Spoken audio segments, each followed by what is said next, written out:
Kim Yisak is so unlucky that he got hit with a one-of-a-kind illness, a disease that only he was diagnosed with. What makes it worse is that he's going to die in 6 months. His whole life, Yisak just cooperated with slavery, never getting the chance to enjoy the pleasures of life.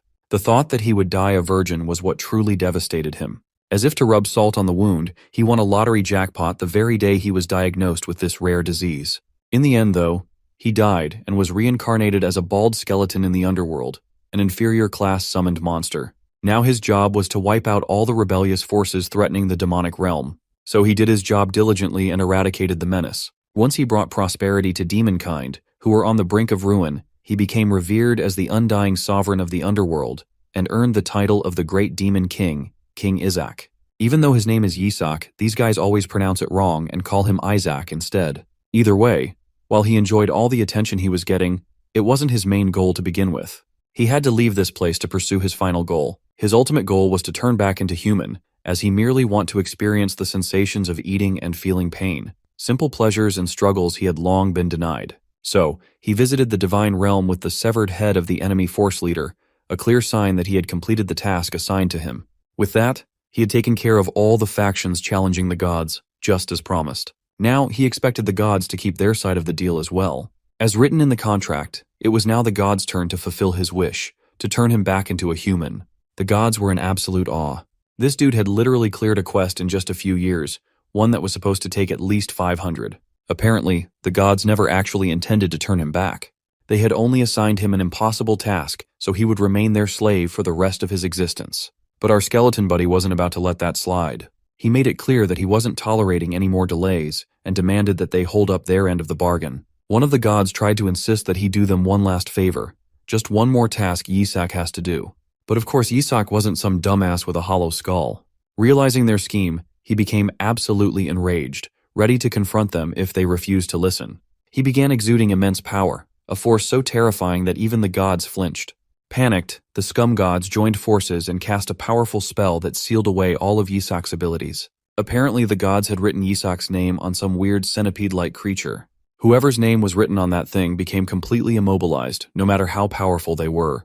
It was the highest class holy art, a technique the gods typically use to seal away disasters like our boy. So, the gods started their final mojo to seal Yisak away into that bug for eternity. But this is when Yisak decides, screw that, he'd rather self-destruct than become some insignificant caterpillar that doesn't even have hair. The energy around him began to intensify, and eventually, a massive explosion rocked the entire divine realm.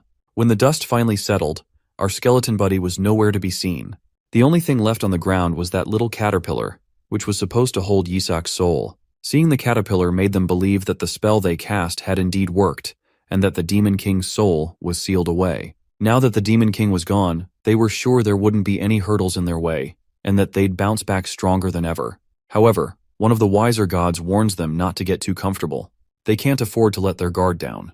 Who knows when another disaster of Yisak's caliber might be born. So he comes up with a plan to create the perfect vessel for a saint in the human realm and exterminate every last demon. But another god points out that this would be a massive undertaking, one that would drain the power of whoever volunteers to create this so-called saint. Still, the volunteer god assures them that it won't be that hard. All he needs to do is find the right soul to place inside the saint's body. As for the insolent skeleton demon king, the gods are sure they've trapped him in this caterpillar, and they look forward to torturing him as a bug for all eternity. Now, let's switch to our boy's perspective. After being scammed by those dumpster gods, he finds himself reincarnated in the body of a baby. He has no clue how this even happened. The only explanation that makes sense is that those bastards somehow messed up the seal. The maids standing nearby perk up in happiness when they notice that the saint has woken up. But when Yisak takes a closer look at these servants, he quickly realizes they don't have good intentions. Then one of the servants pulls out a feeder filled with suspicious green liquid. Seeing that sends Yisak into an absolute frenzy. He's terrified at the thought that he's about to die again, just after being born, and he has no idea why he's supposed to die again like this. The bastard holding the feeder filled with poison gives our boy a crooked smile and apologizes for what he's about to do. As soon as the servant tries to put the nipple into Yisak's mouth, the poor guy dodges it, twisting his face left and right. The servants start to panic, not knowing why the saint is refusing the feeding. Well, Yisak clearly has his reasons. After finally becoming human, he doesn't want to risk dying by eating something that looks suspicious as hell. Besides, he wants to figure out how the hell he even became human in the first place. This is when the servants call him Izak, the same name everyone in the underworld and the gods used to address him. Yisak is absolutely spooked as the words sink in. He remembers that Izak is just the other pronunciation of his real name, Yisak. Even the gods used it when they sealed him away. Since they used the wrong name, that's probably the only reason he wasn't sealed away, and instead, he ended up reincarnated into a different body with the same name. This brings a wicked yet joyful smile over his face to think that those idiots failed to seal him away. The servants take this opportunity and thrust the feeder's nipple into his mouth. Both servants do their best to keep the feeder in place, but the baby is too strong and keeps resisting. Eventually, Izak relaxes and stops struggling. The taste he's getting is like drinking vegetable juice, which means it's not poison. But with how awful this juice tastes, he'd honestly rather take his chances with poison. Then he starts feeling something ominous entering his body. It seems like there really was some kind of toxic substance mixed into the feed. The scene transitions to the Holy Empire Hela's central temple. There, we see an old coot smirking, feeling satisfied that Izak, who is supposed to be one of the saint candidates, must be pushing up daisies by now. At that moment, the man of authority, the emperor of the Holy Empire Hela, Alexander Heathcliff Hela, crosses paths with this old coot, the bishop. Alexander is actually visiting the temple in order to see the saint candidate of the Eshua household, who, of course, is our boy. The bishop and his disciples don't forget to bow their heads in the presence of absolute authority. Alexander then proceeds to question the old man about the reason for his visit. The old coot fakes this smile and claims he has come to greet the saint candidate of House Eshua, and he is sure that the emperor is also here for that very reason. As they're catching up, someone suddenly shouts out loud, grabbing everyone's attention. The reporter is here to report something regarding Izak, and given the urgency in the guy's tone, it's clear that it's something bad. The old coot feels a surge of happiness inside as he considers that his plan must have worked. Alexander and his entourage of knights rush to the room where Izak is. But contrary to everyone's fears, it's nothing serious. Turns out, Izak's belly has simply gotten plump after chugging down all that vegetable juice. The servants reveal that Izak eats extremely well. He's already downed 15 bottles of that tasteless juice. As adorable as this news might be, it's equally devastating for the old bastard. The fact that this kid is still alive after drinking 15 bottles of poison is absolutely messing with him. To understand how our boy managed to survive this absurd amount of poison, let's rewind a bit. Back to when he had his first bottle of that tasteless vegetable juice. The moment his body started absorbing the juice, he felt something ominous seeping into him. But soon, Izak realized that it actually was a holy poison. A devastating toxin designed to destroy the holy power of clergy members. It doesn't have any immediate effects, but since it's still poison, it becomes deadly if the body absorbs too much of it. However, this poison is made from demonic mana, and as a former demon king, this stuff is basically a perfect snack for Izak. To him, it's like marijuana. He could smoke this all day, and it would taste just as good no matter how many times he had it. The moment he finished his first bottle, Izak immediately threw a tantrum, demanding another one. The servants had no choice but to give in, especially since their mission was to make sure he consumed enough of the poison. So, they were more than happy to keep feeding him. But Izak wasn't complaining either. He was just as happy to absorb all that demonic mana for himself. This poison helped him tap into a realm beyond the conscious mind, commonly known as the unconscious world. And deep within that realm, at its very core, he wanted to create his mana core. He then starts the process, and a ball of fire ignites in his hands. Next, he starts adding the mana he absorbed from the poison into the mana core. Since he needs a mana core to use magic later, he decides to prepare it first. But his experiment goes terribly wrong when the mana explodes. Once the explosion subsides, what he sees is far from normal. A mana core is supposed to be one of the 3 primary colors, but in his case, it's white. And he has no clue why. The color isn't the real problem, though. What concerns him more is the sheer, overwhelming power radiating from this tiny core that isn't even fully developed yet. As terrifying as this might seem, it actually makes our boy crack a smile. This is a true blessing in disguise, something far beyond his expectations. The thought of such terrifying power being crammed into this small body is exhilarating. Not only that, but if he hones himself properly, he can't even begin to comprehend what kind of monster he'll eventually become. As he stands on the verge of reaching new heights, he reflects on his past, a life where he was forced to die like a pathetic loser who had accomplished nothing. All he ever wanted was to survive, and that deep desire led him to reincarnate as a bald skeleton. He worked tirelessly as a demon, creating original buffs and skills through sheer effort. And now, it seems those spells have been inherited by this tiny body as well. While Izak was lost in his subconscious turmoil, the 2 servants started to panic. For a moment, they thought the kid might be dead since he hadn't moved an inch for a while. But then, out of nowhere, Isaac lifted a finger toward the ceiling and, after cranking up his volume to the max, he began to demand another bottle of poison. Back in the present, Alexander and his knights are relieved to see that things aren't as bad as they feared. Even our boy is relieved, as he almost thought he was about to get assassinated. Thankfully, nothing bad actually happened.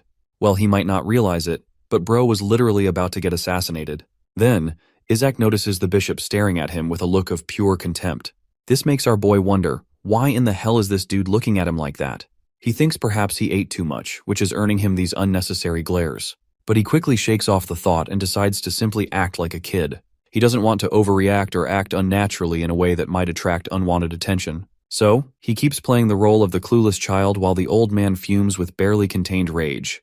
As far as the old coot is concerned, Isaac should be on the floor, coughing up blood, struggling for his last breath. Instead, this little brat is grinning from ear to ear, almost as if he's doing it just to mock him. And that is tweaking the hell out of this old man. A few days prior, at the headquarters of the Holy See, it was revealed that anyone bestowed with the title of saint would also gain control over the Holy Empire. And this golden-haired guy is not even the least bit happy about it. He's absolutely certain that the only reason all the noble families are so eager to declare one of their children as the saint is because of the power that comes with the title, and he desires to have this power all for himself. The same old coot, the bishop, assures his master that he'll take care of the other saint candidates, making sure there's no one left standing in the way. The golden-haired guy then inquires about some unpleasant rumors he's been hearing.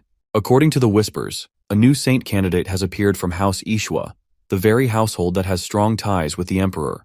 Well, it looks like they're talking about our boy. The bishop immediately tenses up, knowing full well that dealing with House Ishwa's saint candidate will be the biggest challenge yet. But nonetheless, he reassures his master that the kid will be dead long before the emperor even gets the chance to select him as the saint.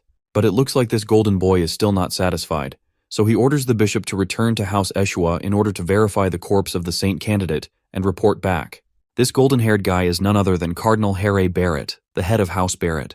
His main agenda is to eliminate every other saint candidate from rival families, ensuring that the next saint comes from his own house, House Barrett. In the present, as the old man stares at the very much alive child in front of him, he is absolutely dreading his fate. All he can do is stand there, breaking into a cold sweat, knowing full well that the cardinal will have his head for failing this mission. Meanwhile, Alexander is thoroughly intrigued by Isaac's striking platinum blonde hair. It reminds him of the empire's founder, who had the same hair color. The old coot in the background starts losing his cool. To him, comparing this kid to the Holy Empire's founder is outright blasphemy. Hearing the bishop use majesty as an honorific to address Alexander, it doesn't take Isaac long to realize that this man must be the emperor himself. Alexander, on the other hand, keeps spitting facts. He even goes so far as to claim that Isaac is closer to God than the current pope, which makes him the final saint candidate. Hearing that nearly sends our boy into shock. To think that a kid like him is a saint candidate, that was not something he was expecting to hear. The bishop, of course, is not happy about this at all. The emperor is starting to favor our boy, and this old bastard just can't allow that to happen. So, he makes a move. He turns to Alexander and requests permission to inspect the child himself. He argues that something about the boy is unnatural. After all, no baby should be able to down that much vegetable juice. But Alexander doesn't see anything odd about a saint candidate chugging down monk food. Meanwhile, Isaac is still struggling to process the truth bombs that just got dropped on him. How could he, the former demon king, possibly be a saint candidate? The bastard bishop, however, refuses to back down. He keeps pushing to inspect the child. Finally, Alexander gives him the green light, but he also makes it clear that they will have to wait until someone from House Ishwa arrives. Meanwhile, my guy is casually burping out the excess demonic energy he couldn't digest from overeating. But the moment he realizes what he just did, he quickly claps a hand over his mouth. For a second, he genuinely thinks he might have just blown his cover. And yeah, it looks like he definitely did. Because now, this piece of trash old man has found the perfect excuse to inspect him. He just sensed demonic energy coming from the child. As the bastard looms closer, our poor hero can do nothing but brace himself. The bishop is convinced that this child must be a fake saint candidate carrying impure mana. He insists that an inquisitor be brought in immediately to investigate him. But Alexander is getting real annoyed listening to this old coot bark nonsense about a saint candidate. In order to smooth things over, the bishop assures him that there's no need for concern, because the pope has already selected the saint, none other than the child from House Barrett. This news genuinely surprises Alexander. He finds it absurd that the pope just so happened to pick a child from his own house. And finally, it all clicks for Isaac as to why this old bastard is trying to assassinate him. Seizing his chance, the bishop scoops Isaac up into his arms, claiming that he needs to take the child to a priest and summon an inquisitor for further inspection. But before he can get very far, the emperor stops him. Alexander reminds him pointedly that House Eshwa is the imperial family's closest ally, and as emperor, he highly suggests this old coot to reassess the child at a later date. The old bastard halts in his tracks, only to make a comeback, this time with a soft but clear threat aimed at the emperor. Apparently, the Pope has mentioned that the ceremony of investiture for the crown prince will only take place once the saint selection is concluded. Basically, the Pope is threatening the emperor by refusing to officially recognize his son unless the emperor agrees with the Pope's choice for the saint. Even Isaac can sense what's going on, and it makes him incredibly annoyed. While he has no intention of becoming the saint candidate because it would attract unwanted attention and jeopardize his true identity, he also can't let the inspection go through. It might reveal his real identity as a demon. Then, an idea sparks in his tiny mind, a plan to turn the situation to his advantage. He infuses the feeder bottle he's holding with mana and strikes the old bastard across the face hard enough to break his teeth, sending blood leaking from his mouth. The broken teeth fly through the air as Isaac acts like a little child just playing around. The old man struggles to comprehend how something so simple could hurt so much. But Isaac just keeps playing the role of the cute, innocent child. Seeing the sheer strength of this boy, the emperor declares that this child must truly be the saint. Even the old man is clueless as to where all this holy power is coming from. Isaac doesn't stop there. He swings the bottle again and lands another brutal hit, and further continues his relentless barrage, one strike after another. It's safe to say this is one of the worst days the old bastard's had in a while. Meanwhile, the emperor is enjoying every moment of this, thoroughly pleased to see such a capable candidate for the title of saint. Isaac, on the other hand, makes sure to strengthen the bottle with magic and delivers one last hit to seal the deal. But suddenly, he senses something unusual about his own powers. Every time he uses mana, he can sense a faint amount of holy power as well. You see, mana and holy power are incompatible and can't normally be used together. The only explanation for this odd occurrence is the influence of the mana core now residing inside him. The old man finally grabs the feeder bottle, throwing it away in a fit of rage, declaring that the baby is a heretic and that they must immediately use the holy exorcism art. To put the final nail in the coffin, Isaac reaches into the old man's jacket and pulls out a creepy hand. Seeing this hand in public leaves the old man utterly devastated. He knows he's in real trouble now. Here's the context. This hand is actually the corpse of a high-ranking demon sealed away. In other words, it's a totem. The totem is an artifact that utilizes the characteristics of demons, who consume the corpses of other demons to absorb their mana. Isaac has kept this totem on him at all times, just in case he ever encounters demons.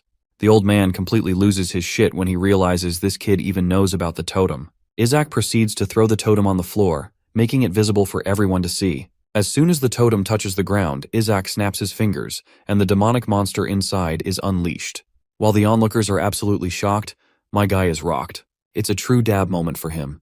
The discovery of the Shadow Lich catches the Emperor on high alert. He roars at the bishop of the Barrett family to have summoned a demon inside their temple. The bishop attempts to pin the blame on the child, accusing him of taking out the totem. But the Emperor reminds him that totems can only bind dead demons, so a mere kid couldn't have done something like that. Quickly, the Emperor orders his men to protect the child from the demon and the bishop.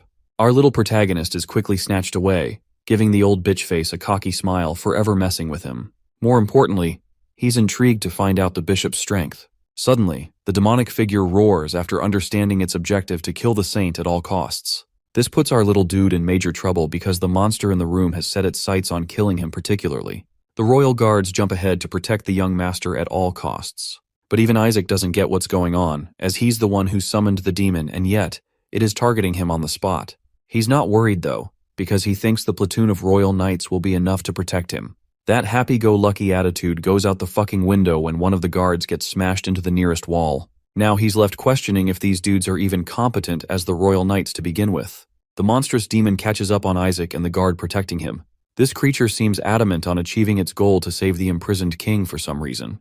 The guard holding him is scared shitless as more of his friends are getting tossed around like toys. Isaac realizes he must intervene, and he easily can, as no one will notice the use of his mana in the chaotic movement. The monstrous demon lunges forth to attack Isaac, while he's left wondering why there is an entire group of people trying to assassinate a damn baby. Isaac is pissed that he just freed T-Demon, and yet this ungrateful fuck is trying to unalive him. He invokes his true self, that of a demonic lord, instilling extreme fear inside the demon. The monster is shocked to be in the presence of the Skeleton King, but shortly after that, the boy releases his mana and beams brightly, astonishing the Emperor and his guards. that every glowing shine of his engulfs even the demon, causing it to flee screaming in fear. The demon escaped, but everyone just witnessed the sight of true holy power at work. The guards can't believe that the young master could beat a high demon. They hold him in high regard. Meanwhile, our savage little killing machine is seriously surprised that he can channel holy power. He truly doesn't get where he's stuck. The holy power runs out, but here's the twist. His current body allows him to convert his personal pool of mana into holy power, which also troubles him because now he won't be able to gather any dark mana. It makes him realize that there's no dark mana in the Holy Empire. The bishop is captured, despite him groaning accusations of the kid being a heretic. He blames the young master for being a demon, and even offers to exorcise him for the sake of the emperor. But the emperor has had enough of this guy's ramblings, and truly, all he's done so far is accuse a child of being a heretic when he himself released a high demon against the royal knights. The emperor speaks in a firm tone, emphasizing that the bishop will not be let off so easily for his treacherous acts. This is bad news for him and his group, as the emperor will only get closer on discovering the truth about their spy. The bishop fears that it will inevitably harm the reputation of the Sancta Sedes, so he sneakily attempts to cast a spell, sacrificing his own life for the sake of his family. The bishop releases a powerful mana beast, now hell-bent on his objective to kill the saint candidate at all costs. The creature bares its fangs against the tiny baby, who is sitting there bored out of his ass that this old geezer revealed his true self. At first, he's hella confident that he can knock this puppy down with a sweat. But then it dawns on Isaac that this dude ran out of mana only a few moments ago. It all seems lost until the creature is struck by a powerful attack from another caster. This silver-haired man has come with a vengeance to strike down those who attacked the child of Joshua. It's the devout Azure and his knight squad serving House Joshua. Rely is the leader of this group as well as the boy's uncle. He orders for the bishop's immediate arrest, while baby Isaac is chilling for life. Rely then orders his men to pay immediate respects to the newest member of their family, the son of Joshua. He apologizes to his baby brother, and impresses even Isaac with his no-bullshit attitude. In return for their late arrival, they have come with a present. Isaac sees something shining and becomes excited at the thoughts of gold. But it's nothing more than a fucking figurine of the Skeleton King getting beheaded. So he's basically receiving souvenirs, signaling his own death. It's a shock to his system because these fuckers have so many figurines of the Skeleton King dying in various ways, getting crisped alive or even pulverized to death. There's so many of them. While they're adoring the child's expression, he's out here having heart attacks, realizing that he's gonna have to survive the rest of his life with these lunatics around. So clearly, the little murder machine isn't liking where this is going. He does vividly recall memories of his own defeat. The Saintess attempted to beat him. All three members that became responsible for bringing him down were part of the stupid Joshua family that he has now become a part of. Imagine reincarnating into your enemy's family line. Bro is punching the air right now. While he's thinking about his shitty luck, the bishop roars at the Joshua family for being nothing more than heretics who created a monster. The old geezer has made it his life's goal to reveal Isaac's true identity. He promises to annihilate the Joshuas by his hand, but that's enough of his yapping. Rely is done playing around and merely slices his throat, warning him that it is the mercy of their family that he didn't deal the killing blow just now. Isaac is really happy that he's got one hell of a powerhouse to rely on. He wonders if Rely is willing to go against the Sancta Sedes in the future with the right persuasion. The knights, on the other hand, they're out here treating him with care and consideration. The funny thing is, he remembers fighting against some of the members of the Joshua family and understands that they're strong. His own subordinates were terrified to face Joshua of Blue, for example, but this dude turned out to be a creep with weird figurines of the Skeleton King. The Emperor is glad to have been favored by Rely in this situation, and wants to extend an offer of a lifetime. The Emperor wants to raise Isaac as one of the royal family members, something that comes as music to his ears. The Emperor is doing this because he knows the internal and external forces of the Holy Empire will be targeting the young master, so the situation calls for it. While the Joshuas are reliable and strong, there's no telling if they can safely protect the child. Isaac is a little confused and doesn't get what's going on. Interestingly, Isaac shares the same hair color as the founder of the Holy Empire, which somehow seems to be a significant point. Also, they think that the Skeleton King is secretly targeting the child too, which is just utter nonsense since Isaac is the Skeleton King himself, but these guys don't know that yet. Rely makes it very clear that this kid belongs to the Joshua family, and therefore will be raised by them as such. He doesn't care if it's the Pope or the Skeleton King that is after them. The Joshuas possess more than enough strength to handle the threat. Saintess Melissa among their family is actually eager to encounter the Skeleton King. They can't exactly have her direct descendant to be just gifted away to the imperial family. The name Melissa strikes pure fear in his heart, as Isaac recalls that she was his final opponent in the divine realm. She was the most terrifying foe she had ever squared up against. So let's add another layer to the Skeleton King's misery. Not only was he born into the family line of his enemy, but he's also the direct descendant of the one woman who beat his ass the most. At this point, he's seriously questioning what the actual fuck is going on. Let's rewind a little and understand what a saintess truly means. Having been defeated many times by the Skeleton King, the people decided to forge saintesses, bringing them up as the ultimate weapons of war. They were made to punish evil, donning holy light magic, and considered the highest rank among the knights of the empire. The power of the saintesses allowed the people to believe that the Skeleton King would soon meet his end. They had immense physical stats, a persistent survival instinct, and could only grow stronger with time. But for the Skeleton King, this guy was just ruthless. He was massacring the saintesses left and right. He never really killed them fully, only injured them enough that they would be rendered defeated. The Skeleton King knew that the holy energy of the saintesses always returned to the gods after their end, and that allowed for the creation of even more powerful, evolved saintesses in place. Now let's get to Melissa, the final saintess that he ever faced. She was the most powerful opponent he ever encountered, encountering a near-death experience. And now this terrifying woman is his ancestor. What a life. Riley argues that the saintesses purely exist to defeat the Skeleton King, and the Joshua family line is the only family capable of producing them. Their ultimate mission is to defeat those who stand against the path of gods. Many saintesses have sacrificed their lives just challenging the Skeleton King, even though he never killed them. Turns out that Isaac once trapped a saintess in a maze. It's funny because his intention was to free her, but she was just shit at navigating. 5 saintesses died of frustration instead of going to the hospital to heal their injuries. Riley comforts the child, reminding him that they'll do everything to protect him even if he's cursed. But in reality, Isaac is punching the air because he's the one suffering the most. Riley wants the child to have only one purpose, and that is for him to turn out anything other than the Skeleton King. Which is pretty fucking hilarious considering this is the baby version of their same damn arch-nemesis. Isaac apologizes for having crushed his parents' dreams by literally existing.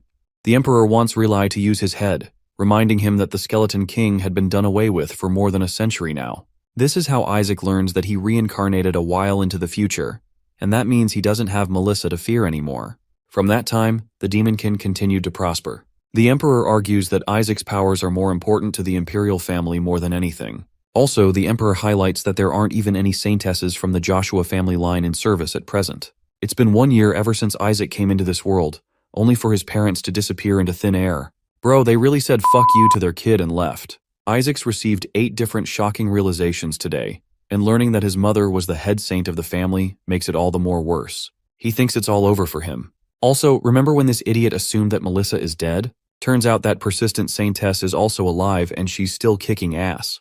The dude seriously can't believe that she lived for nearly 2 centuries. He's having a headache, and even the Emperor is surprised seeing the child so distraught. Isaac thinks his life is actually ruined if his lifelong enemy is alive and well. He's going to get eviscerated the second she uncovers his true identity as the Skeleton King. He really doesn't want a piece of her at his age, so he pulls out the only move at his disposal. Isaac chooses the Imperial family and such cuteness that even he is swooned. Riley tries to play his cards and defends that Isaac is just being friendly, but the Emperor is adamant in raising him as his own, as the Imperial family's got plenty of privileges for the child to offer. The Joshua family is known for its saintesses, but they don't have experience actually raising saints. The boy is eventually going to become a demon slayer exorcist, which is why Riley argues that the Joshuas are more fitting of his caliber. They're literally pulling a 1-year-old apart from each end, arguing like children while Isaac is about to get sacrificed in this funny scene. Bro is literally hanging on and really wants to become a part of the Imperial family to save himself. He strongly believes that the Emperor is his best bet, as he offers the most security for his life. So the boy turns to the Emperor and chooses him again. In the next scene, the annoying bishop comes before his cult, still convinced that the boy belongs to the Demonkin. His masters are upset hearing his whinings. They merely can't accept the ridiculous idea that the power of light was channeled by a demonic child. The bishop mentions the use of mana and that he saw it before his eyes. But the Sancta Sedes group has already made up its mind.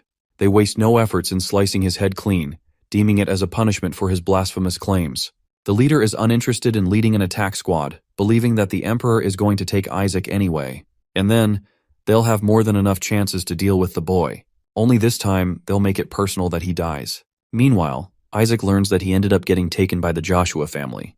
Let's recap what happened a few days earlier. A beam of light distracted them all, while Riley surprisingly gave up ownership over their child, stating that it would be an unworthy place for Isaac to grow up in. Also, it's here he comes to learn that the Joshua family actually possesses the damn corpse of the Skeleton King. His precious body has been snatched and mentioned so late. All of a sudden, Isaac grabs Riley's finger, switching up his plans, and this time aiming to go with the Joshua family. His adorable smile is enough to swoon the older brother.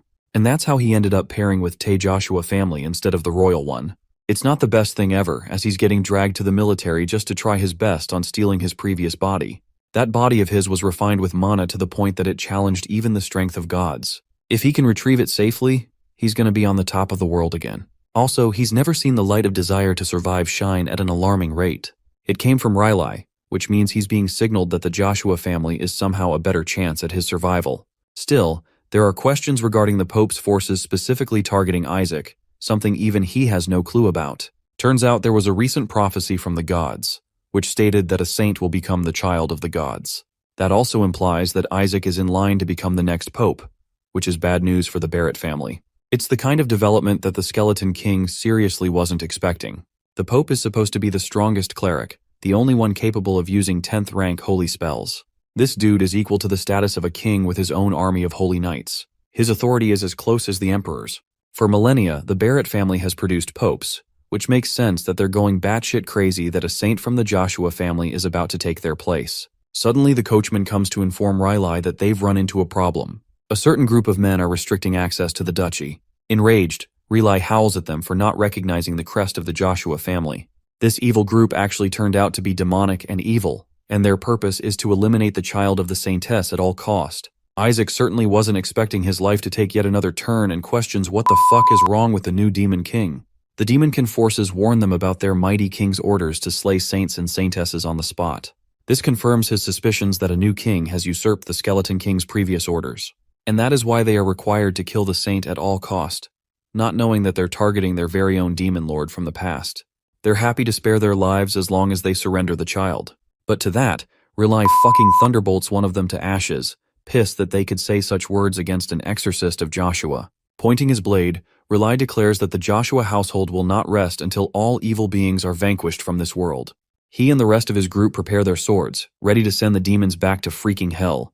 As for the Skeleton King, Riley is amused at the thought of him using his mere underlings to seize his body. The Demonkin monsters attempt to strike them down after being provoked. To guarantee the young master's safety, Isaac is escorted by one of the guards away from the battlefield.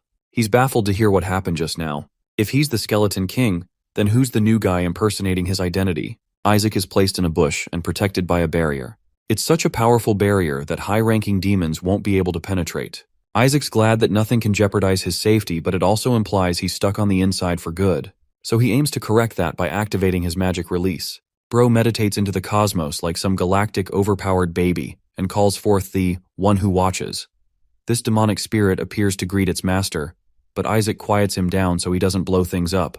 The spirit is eager to serve his master after being called after a long time. This is actually supposed to be a detection spell, but it bears a conscience of its own. He was made for the purpose of detecting magic and painful analysis. The spirit congratulates the Skeleton King for successfully manipulating and taking control of the body of a child.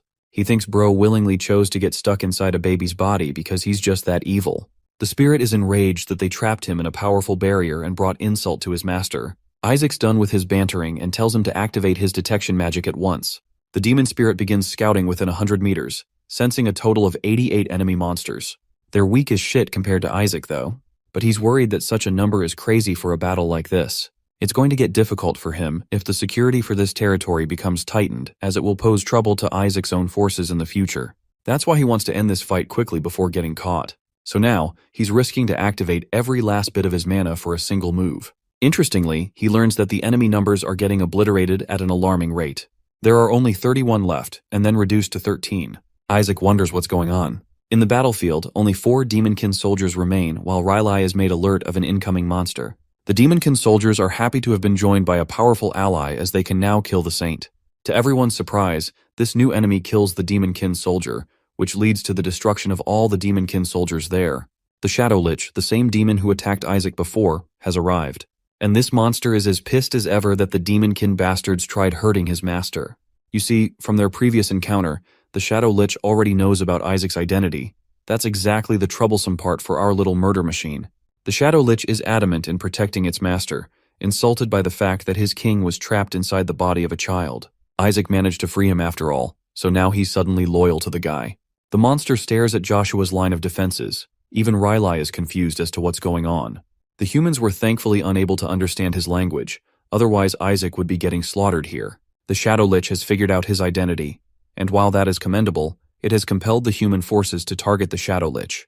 The baby cries out from the barrier, catching the attention of the knights. He promises to return to Isaac soon, and for the Shadow Lich, this dude is swooning in affection that his master recognized him. The Shadow Lich ignores all of them and targets Isaac, but Riley and his men don't understand that the Shadow Lich means no harm to the child. He's just pissed that they sealed him in a tiny barrier. Meanwhile, Isaac instructs the demon to break the barrier, which it shatters with a single fucking smash, fulfilling the king's order. With the barrier penetrated, Riley and his men are losing their shit. But Isaac is having the time of his life reuniting with the Shadow Lich. Next, he actually double-crosses the Shadow Lich by sealing him inside the totem, much to his disappointment and confusion. Seeing this feat being performed by a damn child, Riley is questioning what the hell just happened. They just witnessed the boy turning a high demon into a totem. Shortly after his accomplishment, the knights praise him in glory for having used a holy spell. In reality, the kid used mana to seal the Shadow Lich. But Riley doesn't know that. He just thinks that a high-level holy spell was casted, and yet no power leaked out.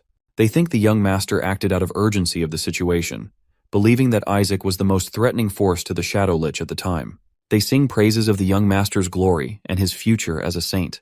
But Riley is troubled in deep thought, not knowing why the demonkin forces are targeting the child. At this rate, he knows that something is special about this boy, but it's the fact that Isaac is a child that bothers him. Riley configures his thoughts and strengthens his resolve.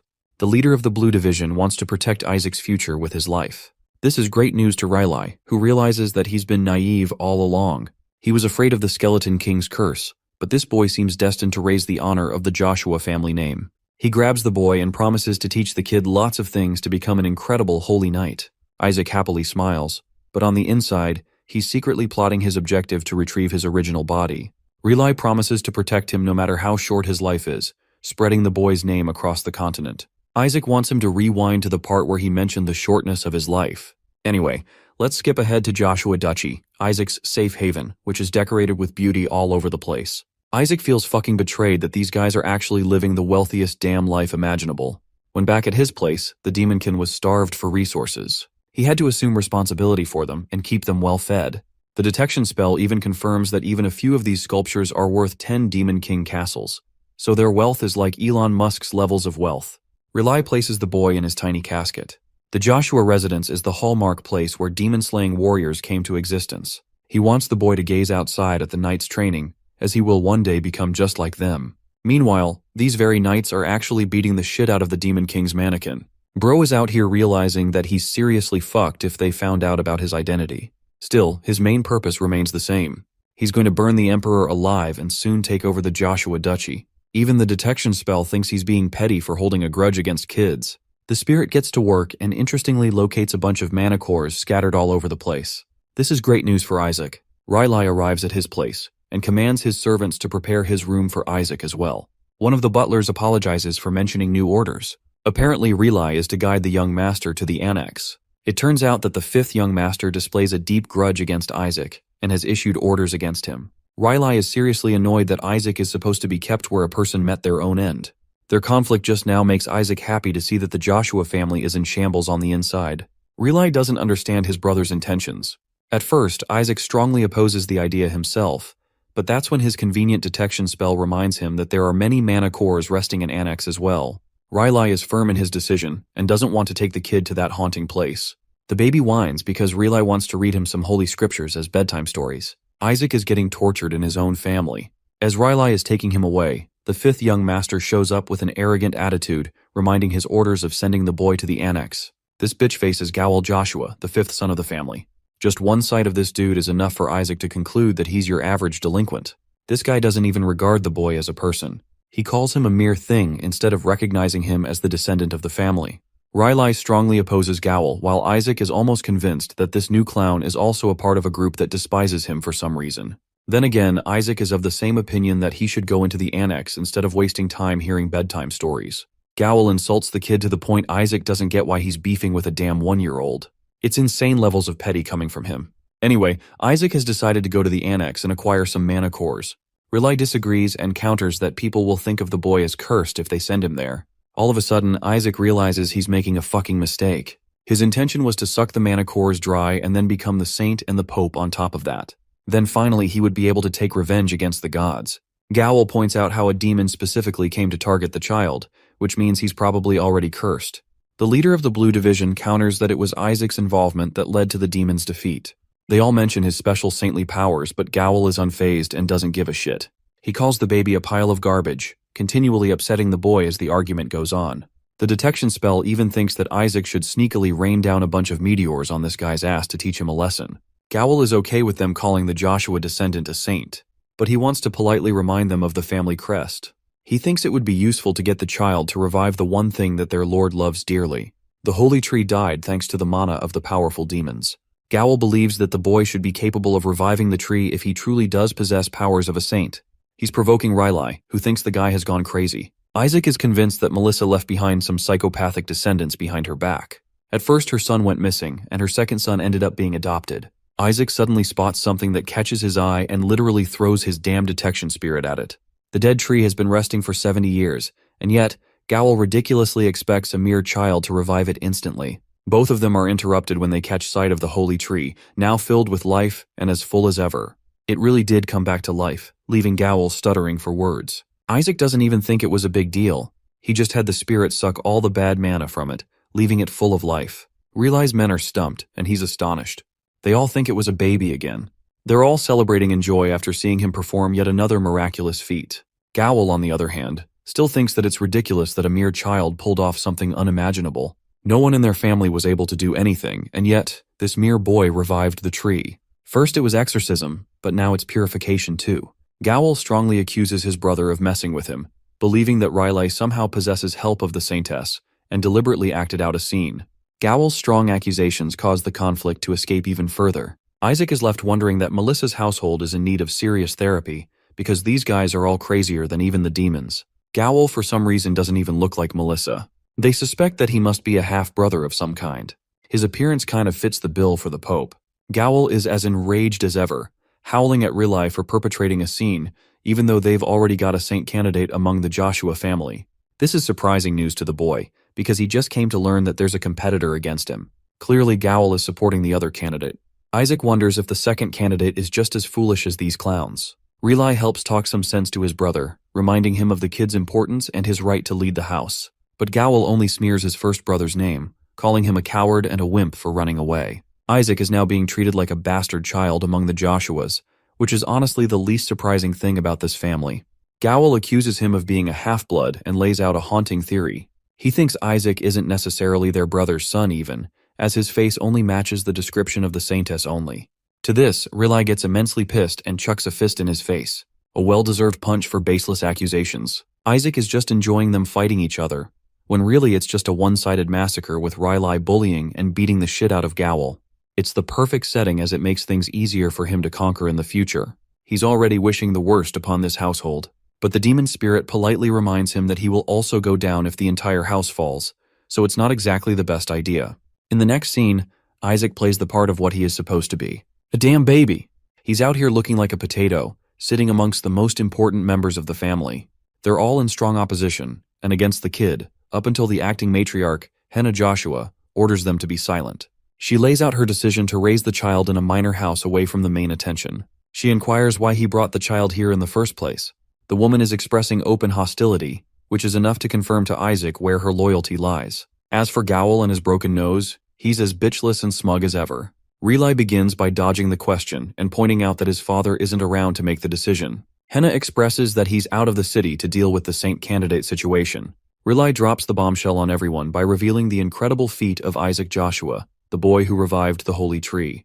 Gowl and the others are stunned. He even tries to bring it down. The rest of the members also agree that not even the patriarch could figure out a solution to the tree, so the doings of the boy make no sense. Hannah naturally agrees with them too, and quickly points out the lack of evidence. Isaac is done playing around and decides to whip out some proof for them to enjoy. He unleashes magic that shocks everyone at the table, showcasing to them the energy of the holy tree in the form of a crystal. I just love his face. He's giving them a run for their money. Everybody's now convinced that Isaac proved responsible for removing the manna of the holy tree. Some of them can't fathom how a newborn was capable of removing it and then providing proof of his doings. Despite his incredible feat, they all acknowledge that he could have actually killed the tree if he wasn't precise about the process. That's exactly why the patriarch pursued a stable purification method. Gowl is out of his mind and questions how any of them can believe that a child was able to pull that off. Relai speaks in support of the boy, claiming that he instinctively sucked out the manna. The kid has performed something outrageous that no one could do in 70 years. Gowl roars at the elders of the household, claiming that this is ridiculous nonsense as a baby like that can't do something that's impossible. He points to the blonde boy who doesn't even look like he belongs to the bloodline. Meanwhile, we get a shot of Isaac who's just chilling all by himself at the table. Relai offers his voice, deeming the boy to become worthy of a saint. Even the next pope if he's dedicated. Isaac is following along with this train of thought. But it is until he is held out like Simba and told to slay the skeleton king that he really draws the line. The elders are attentive at the mention of their arch-nemesis, while Henna thinks that Relai is stupid enough to dig his own grave. So then, she proposes the idea of testing the boy's powers, suggesting the use of the divine relic storage. The scene cuts off there and transitions to the side of the patriarch, who receives a message to request access to the divine relic storage. The patriarch makes it clear that none from the Sanctisades are supposed to use it, but surprisingly it wasn't them that requested access to it. The patriarch is shocked to learn that his grandson revived the holy tree. He can't believe that a saint came from the Joshua household. Eli Joshua, the patriarch of the family, still refuses the use of the device, as only a saint could survive something like that. But right then, Melissa in her majestic beauty comes around and grants access after learning that Isaac is the one being tested. She thinks it's impressive enough that the boy revived the holy tree. She also wants all of the saint and saintess candidates to be put to the test all at once. There's the risk that the child of another household will steal something from the storage, but Melissa is okay with that. After all, even the best saintesses of the previous generations couldn't steal anything. So if someone from this generation achieves the impossible, it means they can hunt down the skeleton king and kill him for good. She thinks it's an excellent idea to pin a reward on it too. Melissa orders for the child to receive the best treasure among the storage. They will be granted the generation heirloom of the Joshua household, and she will further make it so that they learn the secret technique of the family herself. Now let's talk about the divine relic storage and what it's about. It's actually a secret technique cultivated thousands of years ago where many secrets are kept. A saintess has always guarded it, and the Joshuas have been its owners for years. Only children under the age of 10 can enter such a place, which is why the storage was used as a ritual for saintess candidates.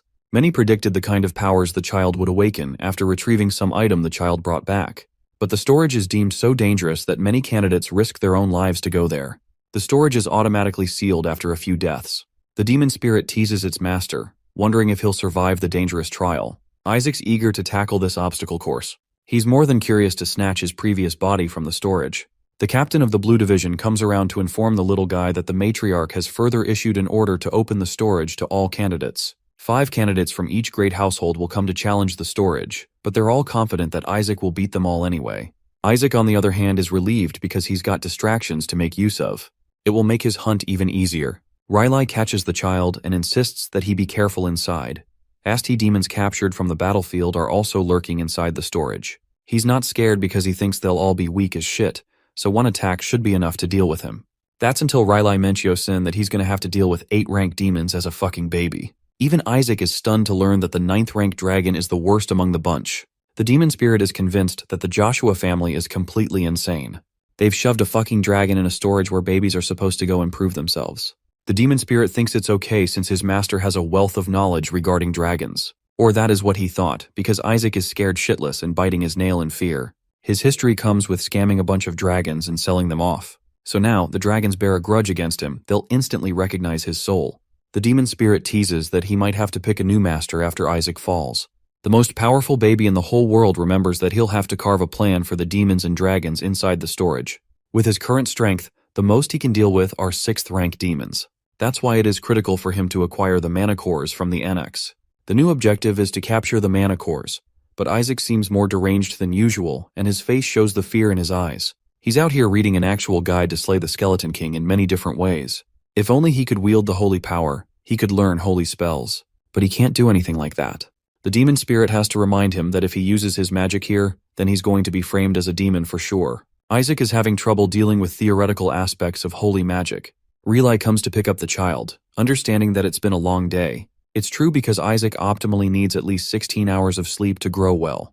Relay decides to use a regeneration holy spell on the boy, allowing him to receive full recovery. Isaac is so impressed that he wants Relay to cast a bunch of attack spells too. The demon spirit reminds his master of his true objective, getting to the annex. First, the kid has to think of a way to get rid of obstacles. So he sleeps with Oscar-worthy acting and convinces Relay that the child is impressive at sleeping as well. They fell for an obvious spell like that. Even the demon spirit can't believe that the Joshuas are so naive. Isaac comes to his senses when he hears a Ness about the totem.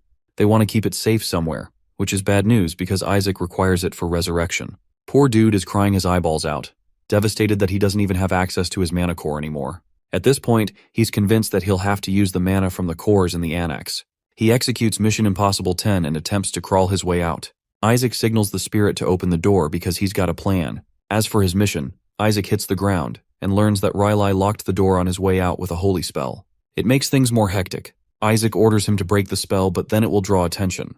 He's seriously annoyed that things aren't going his way, and if he intervenes with his own magic, there will be hell to explain.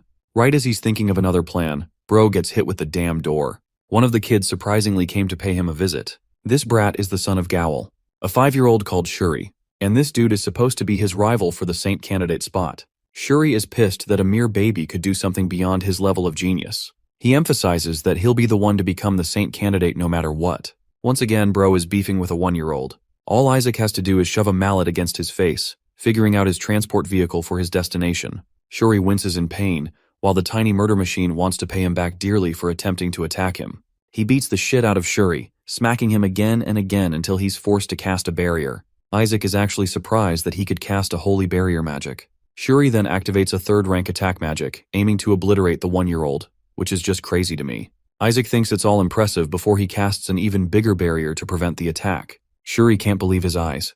A mere 1-year-old is casting insane levels of magic without any training. It's him on the ropes now as Isaac has just learned his first attack spell on top of that. He points to Shuri to unleash his attack, and witnesses the scene in complete joy.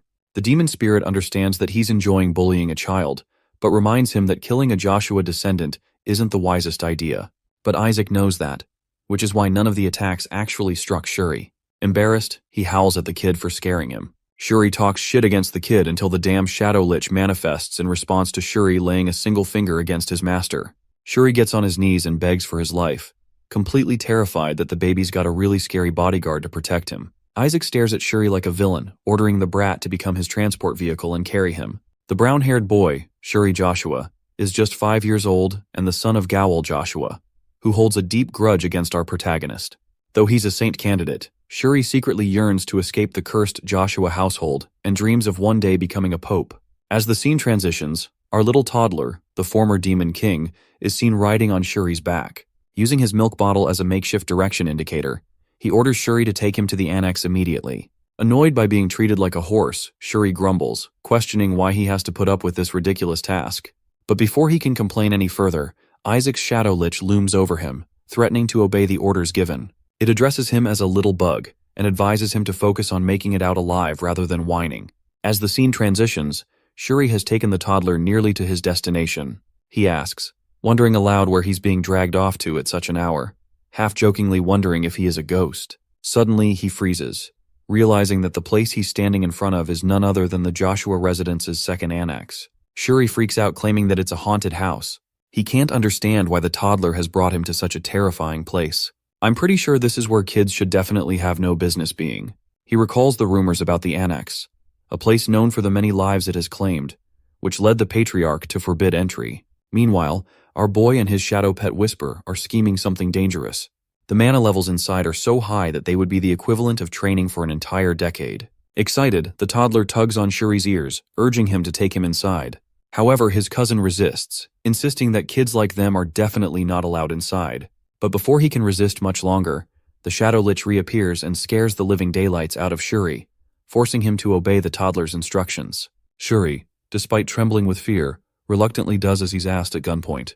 Meanwhile, our little toddler is more focused on the inner state of the second annex, which appears even more dilapidated than it looked from the outside. His pet Whisper analyzes the entire place and informs him that the annex is shrouded in some sort of seal. Whisper further clarifies that each one of the doors is surrounded by something resembling a barrier. This revelation leaves our toddler disappointed, as he was hoping for a clear path. Meanwhile, Shuri, still panicking, insists they should leave, pointing out that everything is locked and sealed. But this is Isaac we're talking about, and as expected, the toddler refuses to give up at any cost. In frustration, he yanks on poor Shuri's poop-brown hair. After a brief pause, the two happen to notice the paintings hanging on the walls. Shuri shares with his baby master that they belong to the past patriarchs. Sensing his cousin's motivation, our boy asks if Shuri plans on going after the patriarch position too. So after he calms down a bit, the boy confidently boasts that he will undoubtedly be the next patriarch. In the meantime, Isaac comes up with a plan. Having detected barriers around the pictures, he raises his magical milk bottle, now glowing red, and uses it to break the barrier. A chill runs down Shuri's spine as he imagines the consequences, accurately predicting that he'll soon be blamed for what Isaac just did. Throwing his hands over his head, Shuri shouts at the toddler, demanding to know what he's doing to their great ancestors. Completely unfazed, Isaac simply replies that only a fool would place barriers on mere portraits. Isaac's pet informs him that the barrier has been broken, which cheers our boss's baby up. With a mischievous grin, Isaac jumps off Shuri's shoulders and rolls over to the exit like a plane doing a barrel roll. Now teeming with panic, Shuri shouts after him, asking where the heck the little runt is going off to after making such a mess. Upon reaching the door, Isaac commands Whisper to lock it, leaving the poor 5-year-old Shuri alone outside. Shuri shouts at Isaac, wondering what he's doing, but our tyrannical toddler just waves him off, saying that a mere child like him doesn't need to know. Ignoring Shuri's protests, Isaac sits down and begins his ritual of absorbing mana. Shuri, on the other hand, has had enough. He demands that Isaac leave the room or he'll tell the adults about everything, warning him that he'll be branded a traitor. As soon as he bangs on the door, he feels a sense of impending doom. It turns out the adults have already found their way to him, looking for the two kids. Seeing the adults approaching, Shuri thinks it's the perfect time to complain about Isaac. But before he can as much as utter a word, his whining is abruptly cut short by an old geezer who bursts in, furious. The elder scolds Shuri for entering the forbidden place, no matter what his reasons are. Shuri's face pales as the old woman scolds him for acting so immature and bringing a toddler along with him. She accuses him of being reckless, reminding him that many people have seen him carrying the little boy on his back. Then she asks if the traces of holy magic she found in Isaac's room were all his doing. Shuri, caught off guard by the inquiries, can't find the words to defend himself. After all, no one would believe that it was all the work of a mere toddler. His silence only deepens the suspicion. Uncle Riley steps forward and rests his hand on Shuri's shoulder with a serious expression. He berates the boy, emphasizing that he's gone too far this time.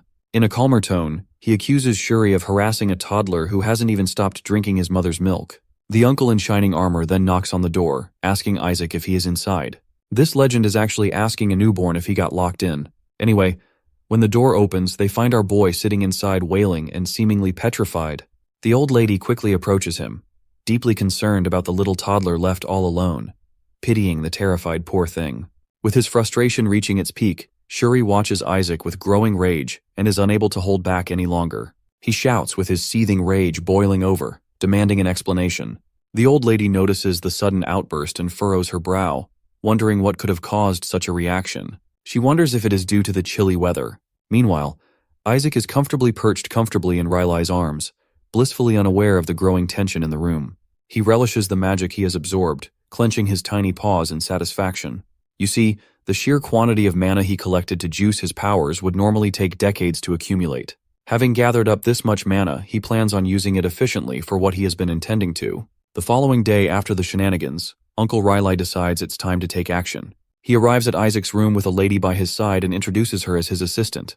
The noble lady steps forward and introduces herself as Asili Larcha. She conveniently also happens to be a holy knight from the Joshua household. Finishing up her intro, she bows gracefully before Isaac and pledges to serve him with her whole heart until her last breath. Our little toddler wonders if this is the result of the previous night's events. He puts on his best baby ghost act and asks the lady to leave his sight. The situation quickly grows a bit awkward for our boy, but she doesn't back down. Her face turns a shade of red as she shyly asks if she can pinch Isaac's cheek. Isaac can't help but wonder what this lady is up to, especially considering the strange characters that fill his household. In the meantime, Uncle Riley reaches into his inner coat pocket.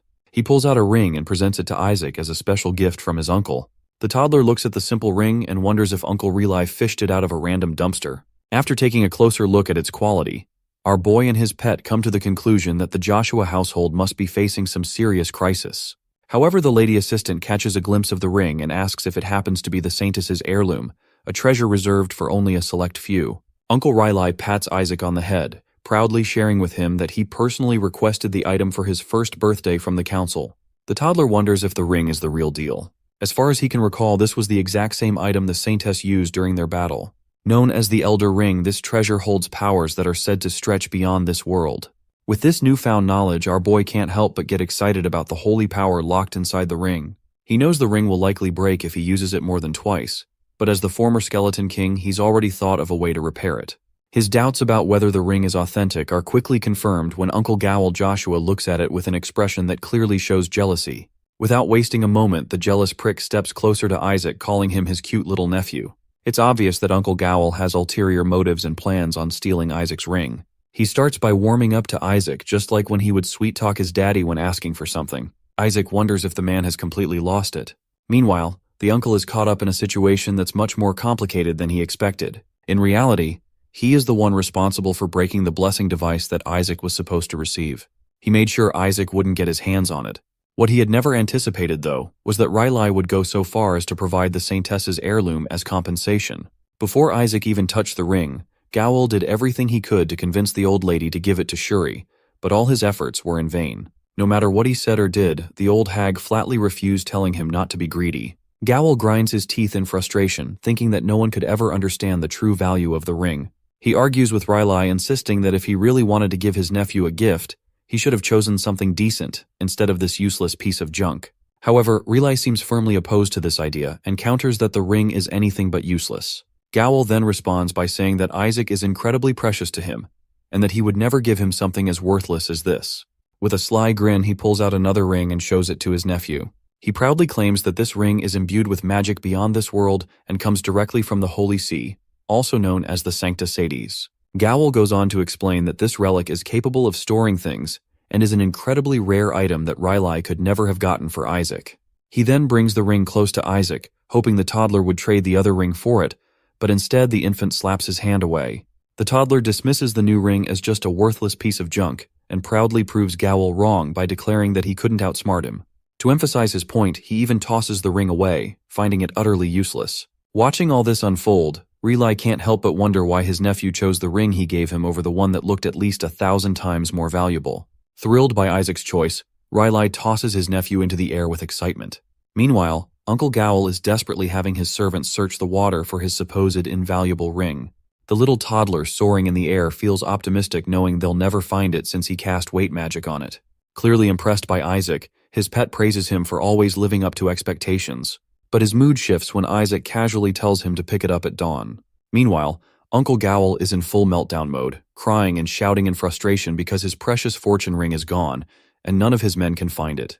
The scene shifts to Uncle Gowl slamming his fist on the table in his room, seething with frustration. He argues that the infant has no idea how expensive it was for him to acquire the storage ring.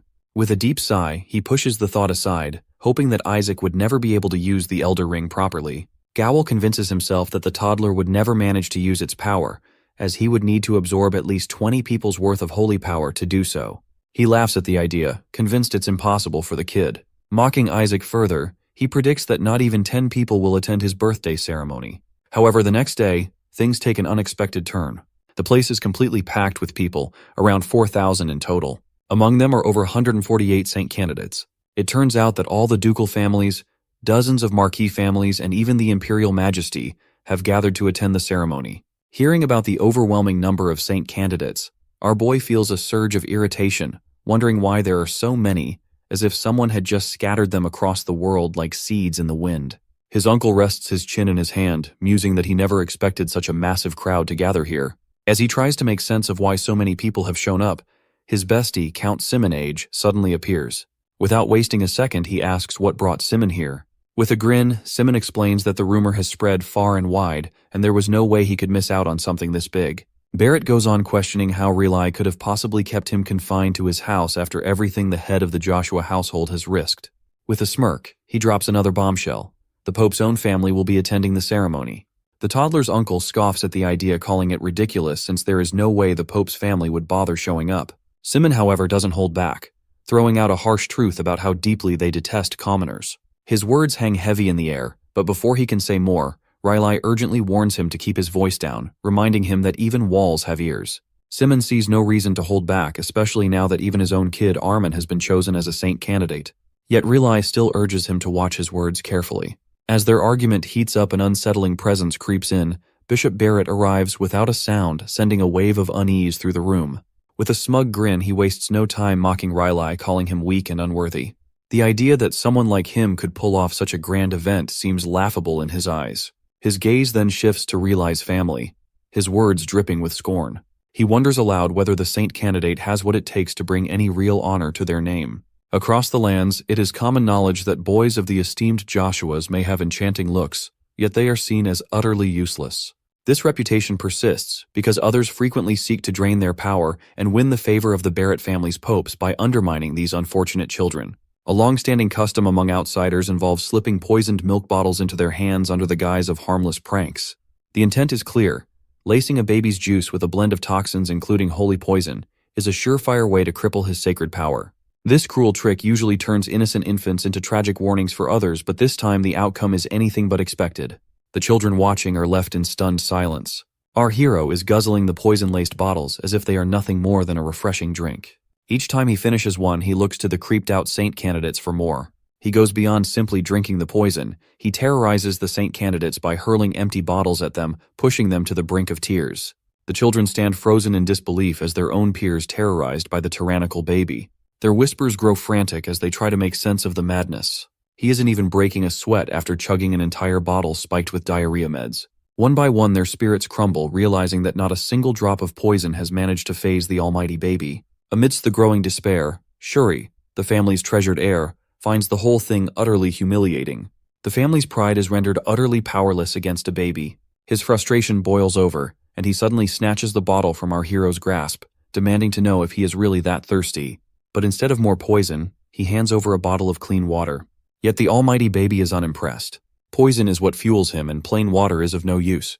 Without hesitation, he hurls the bottle straight at Shuri's face before turning to another boy, practically pleading for poisoned water. One of them hesitates, his hands shaking at the mere thought. Handing over water laced with holy poison feels like delivering a death sentence. But before he can pull away, our hero strikes without warning and enters into a fight for the magic juice. The others' whispers grow frantic as they try to make sense of the madness. They wonder if the monstrous baby already unlocked the fabled detoxification magic. Their delusion spirals further, making some believe the tyrannical baby isn't a menace, but a hero in disguise protecting them from the poison. Before they can dwell on the thought any longer, a sudden presence sweeps through the room, stealing all attention in an instant. A white-haired boy enters with a face exuding confidence as he dismisses the absurd notion. The very idea that a mere toddler could be self-sacrificial is nonsensical. Shuri jolts upright and is confused why Kina Barrett of all people is here. Even he had caught no rumors of the Pope's very own son joining the trial. All the boys fall into stunned silence, their eyes locked onto the white-haired legend. The question lingers why he wants the Saintess's relics. A wave of resignation washes over the candidates as realization dawns. If Kina Barrett has entered the trial, then there is no point in even trying. Unamused, our hero eyes the pompous boy as practically destined to become the saint, though something feels off. Every Barrett is born with hair the color of dung, so the sight of this one's snow white makes him wonder if it's bleached.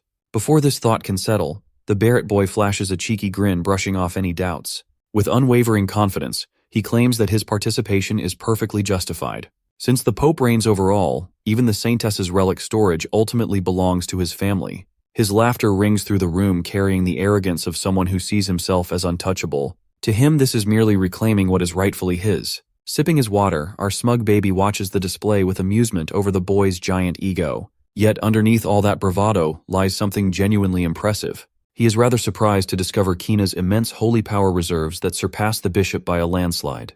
With a dramatic flair, Kina goes on to condemn everyone's behavior, shaming them for the sheer disrespect of poisoning their own host. When he asks what tormenting a baby achieves, all the runts share fall into silence.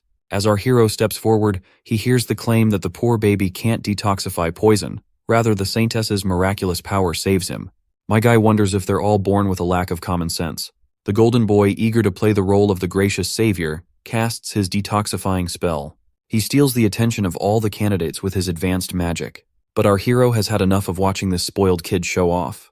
With a swift motion, he drives his tiny fist right into Kina's face. One of the boys gasps in surprise, noticing Kina's holy power vanishes in an instant. The Barrett boy stands there in shock, unable to comprehend what just happened. Our hero slips from his grasp, leaving the wunderkind thinking how a toddler managed to nullify his magic. For a brief moment, the boy starts to wonder if someone might actually be stronger than him. Watching our smug baby crawl away, Kina curses under his breath. Not fond of the rich kid's stare, our almighty baby fires back with a death glare and readies himself to bash his head in. Before he can strike, Shuri throws himself into the chaos, determined to keep Isaac from ruining his reputation any further. The Barrett boy lingers with a scornful gaze while everyone else trembles at the thought of how the Pope's family might retaliate for the attack. Pinned down by Shuri's full weight, our hero finds himself unable to land another hit on the Pope's smug son. Deciding that fighting a baby is beneath him, Kina turns away with an air of arrogance. He tosses out a parting remark, wishing our boy luck and challenging him to at least make an effort to restore his family's reputation. The tyrannical toddler fights the urge to explode with rage, though most of his restraint comes from the simple fact that he's still trapped in Shuri's grip. With one final smug piece of advice, Kina arrogantly declares that he will claim the highest treasure, the Skeleton King's body. After all, a puny Joshua runt can't even get close to it. Even Shuri is fed up with the flashy nuisance, but our hero isn't satisfied. So he jostles his cousin back and forth to confirm what Kina meant. Unfamiliar with baby knees, the boy crouches in confusion as he's shaken back and forth. Suddenly, his eyes widen in shock as he remembers something. Melissa promised to teach her secret technique to whoever brings back the Skeleton King's remains. The realization hits our hero like a ton of bricks. He curses his mother for putting a bounty on his majestic bony body. After a while, the chaos finally settles and all the saint candidates gather waiting for the trial to begin. Bored out of his mind, our hero drifts into memories of his glory days as the Skeleton King, when his body was packed with centuries of mana. All he wishes for now is to regain that power, but the greedy kids around him have become a barrier to that. The agitated baby flings his bottle aside, ready to crush anyone who dares block his path. Shuri shudders upon seemingly understanding his intentions. Just then, a robed man from the Holy Seas steps forward, instructing the candidates to follow his orders. Gathering the kids together, he begins a long, drawn-out history lecture.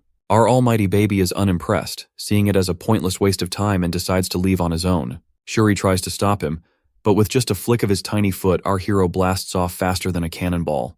The loud boom draws everyone's attention, and Shuri stands there utterly baffled, unsure what to think. Meanwhile, our hero activates the spell he recently learned, High-Speed Stride, to zip right into the restricted zone.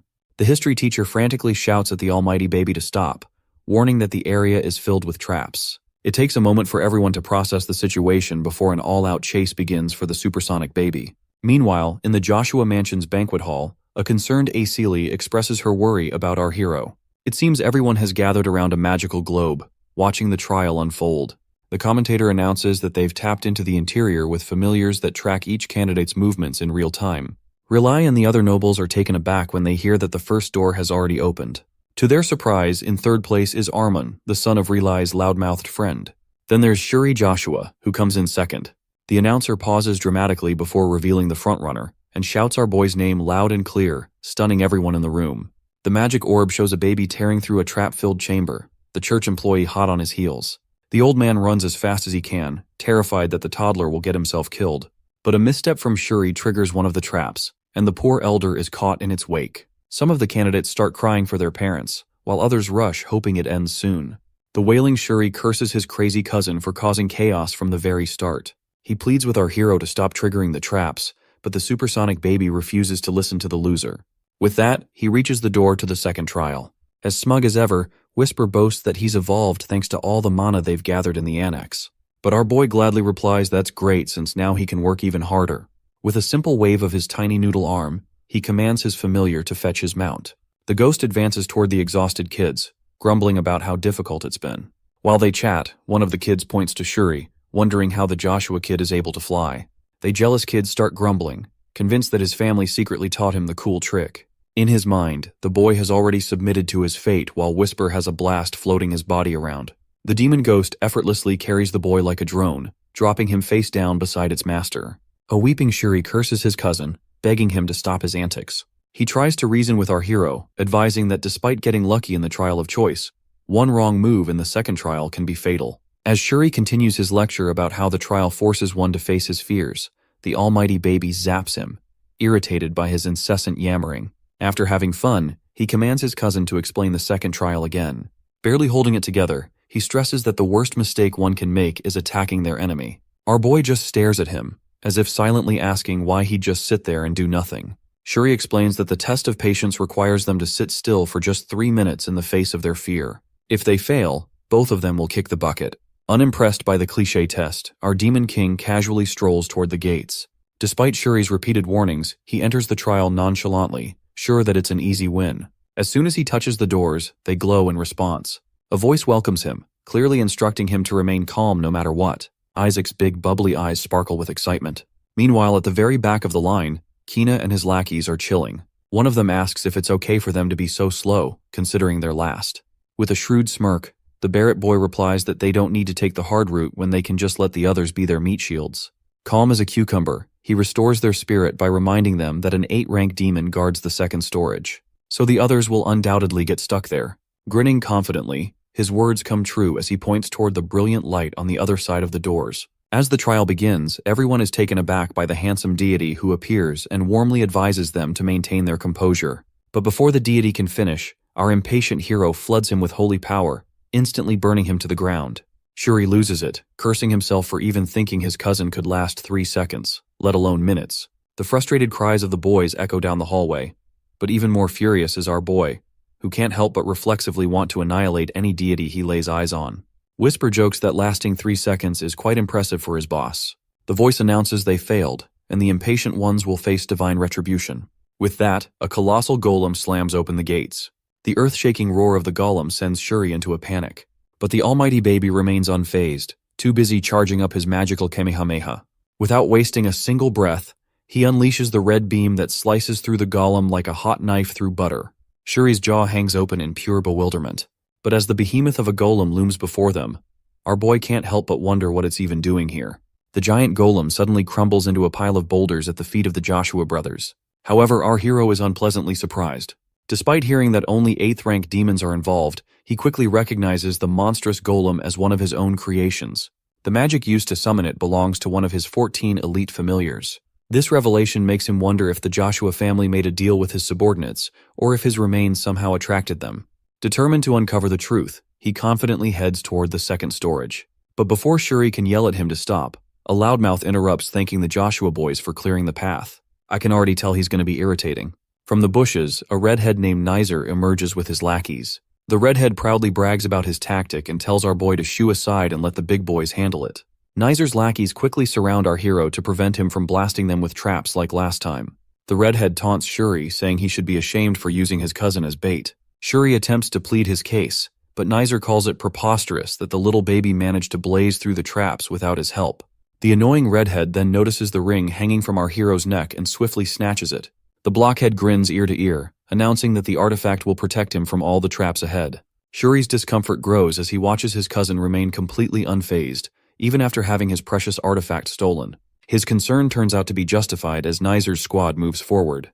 With a cheeky grin plastered on his face, the redhead proclaims that he'll become a hero of the ducal family by claiming the Skeleton King's body. But mere seconds after Nizer steps into the next area, explosions and fire engulf the boys. Watching them get led straight into a trap, Shuri is left utterly speechless. Our demon baby, however, relishes the suffering of the annoying brats he used as bait. Not gonna lie, I kind of feel bad for them. Anyway, our hero moves forward to the second area riding his cousin. He laughs at the fools who burn to a crisp for him and thanks them for setting off all the mines. Still, he's irritated by the kids who've been trailing him for so long. The kids, mesmerized by the almighty baby's divine wisdom, even go so far as to blame Nizer for his fate. They have full faith that the cute baby of Joshua lineage would never cheat. In his mind, Shuri warns the boys to run from the demon currently perched on his shoulders. Just then, a new face steps forward and declares that if there truly is a saint, then Isaac is the perfect representation. The second prince of the neighboring kingdom, Paris Julius, introduces himself to our boys. Hearing the rumors that the prince is blessed by the gods, our hero's interest is immediately piqued. With that, Shuri informs him that they've arrived at the entrance to the third trial. The gates open, revealing brilliant burning orbs of light and floating guardians. A voice echoes in the arena, revealing that the third trial will test their courage. While Isaac's fanboys are all fired up, Shuri is left stunned as the angel-like guardians announce that only those who defeat them will be allowed to proceed.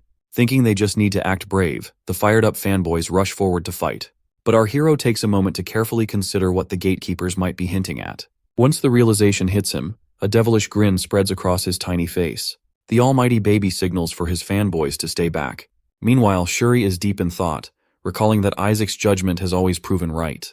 He believes the gatekeepers are lying, considering how our hero succeeded in the trials of choice and patience by doing the exact opposite of what was expected. Since the third trial is one of remembrance, Shuri concludes they must recall the previous 2 tests. Fully confident in his deduction, he decides that the best course of action is not to attack. Our hero confirms this by halting and guiding the boys away from the Guardians. His 2-legged horse is surprised, wondering if the Saintess's kindness has suddenly awakened inside of him. For a brief moment, hope stirs in him about his cousin. But just as he begins to entertain the idea, Isaac charges up a little magic bomb and hurls it into one of the Guardians' backs. His gullible ride is left dumbfounded while our boy laughs at his evil scheme unfolding. The gatekeeper, however, instantly turns hostile, punishing the candidates directly beneath it with an explosive strike. The wailing boys are blasted away like pieces of shrapnel from a grenade, crying out for their mommies. Meanwhile, our Joshua brothers quietly observe as chaos erupts before them. Realizing his mistake, Shuri glances at the expression on his rider's face only to find a demon grinning in satisfaction. Already aware of his foe, our boy experiences a sense of déjà vu, recognizing the lying puppets that were also crafted by his elite familiars. The villainous baby bursts into laughter, enjoying the sight of the foolish children facing the harsh reality of lies and betrayal. Poor Shuri can't help but feel sorry for the poor souls. I wonder if anyone will ever remind this guy that he's supposed to be a saint now.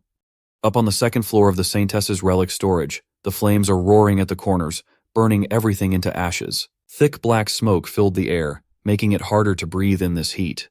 It's like the whole room is being slow roasted. Amidst the chaos at this trial, a bunch of kids are bawling their eyes out, rubbing away tears. Lost in panic, one of them cares to ask where the Joshuas go. Little did they know, a couple of ghostly figures, completely unseen, were still standing next to them. Invisible to the naked eye, it looks like Isaac pulled off a sneaky magic in time to ditch this fuss. Another kid yells that they were just here a second ago. They have to find those 2. Meanwhile, Isaac, doing the nastiest smirk, watches the whole thing like some evil mastermind. Right next to him, Shuri, nervously jittering, is clearly pissing his pants off in tension. It turns out that Isaac cast a 6th-rank holy spell of invisibility to keep them hidden. As it happens to be, Isaac gloats about his ever-so-amazing uncle who had blessed him with this spell ages ago. He specifically mentioned its usage to fit the time of emergency. But this little dude never thought to find such a perfect moment to wing this. At the expense of his magic trick, Paris Julius got free entry to this hidden ghost club. Coming forth, Paris is grateful to Isaac for covering him with this spell as well. Isaac just shrugs it off like it's no big deal. Out of nowhere, Isaac tosses a ring to Paris. The kids catch it but just stand there, clueless to know what to do with it.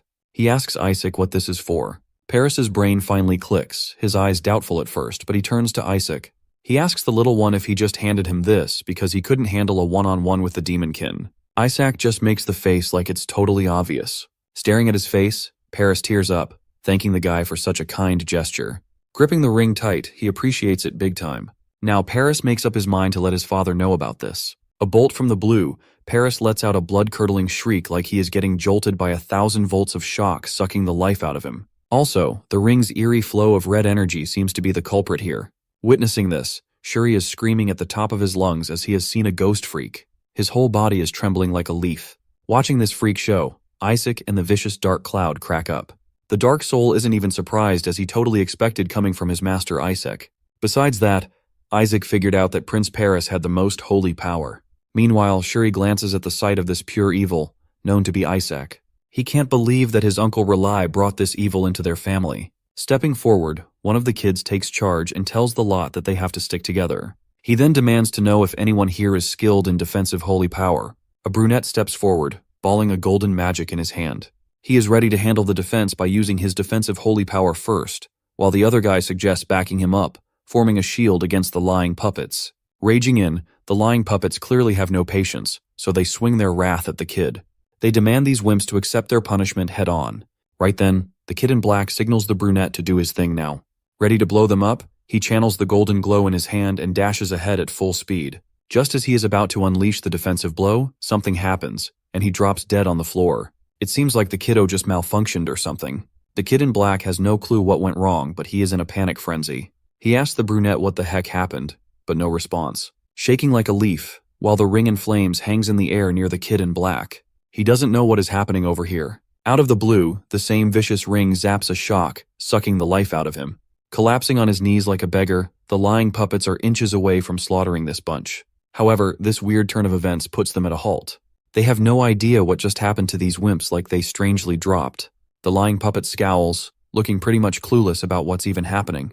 One of them even swoops up high, scanning the survivors, if any. Then, this one tosses a question at the wimps if there is anyone fallen for their lies. In the meantime, the Dark Soul maps it all together, realizing that the ring is straight up draining the holy power stored inside the kids. Shrugging it off, Isaac behaves like it's inevitable. Without wasting another second, he commands the Dark Soul to head to that point and do the same with that pair. Keeping an eye from the sidelines, Isaac smirks when the Dark Soul plays his twisted games. He casually floats the ring next to the blonde kid, who is busy battling with the lying puppet. 1 second passes, and he drops to the ground, passing out cold. The lying puppet and the other kid are in for a shock because have no clue what just happened. Shaking like a leaf, his buddy tends to ask what's wrong, but there is no response. The lying puppets ask the guy to relax, saying they don't meddle with anyone who has already been taken out. In fact, they add that getting their holy power zapped out dry and passing out is much better than fighting. Acting like it's getting boring, the Dark Soul tells the master that the deed is almost done here. Out of the blue, a glowing ball of golden energy erupts, and the Dark Soul has no clue where it's coming from or what's causing it. Even crazier, it spots an eerie figure burning inside out right in the middle of it. In grave panic, he gets blasted, bouncing out of the court like a football. Shaken like a leaf, Shuri is close to losing his mind. Holding Isaac on top of his head, they both didn't even see this coming. As the Dark Soul faints, a familiar voice rises through amidst the chaos.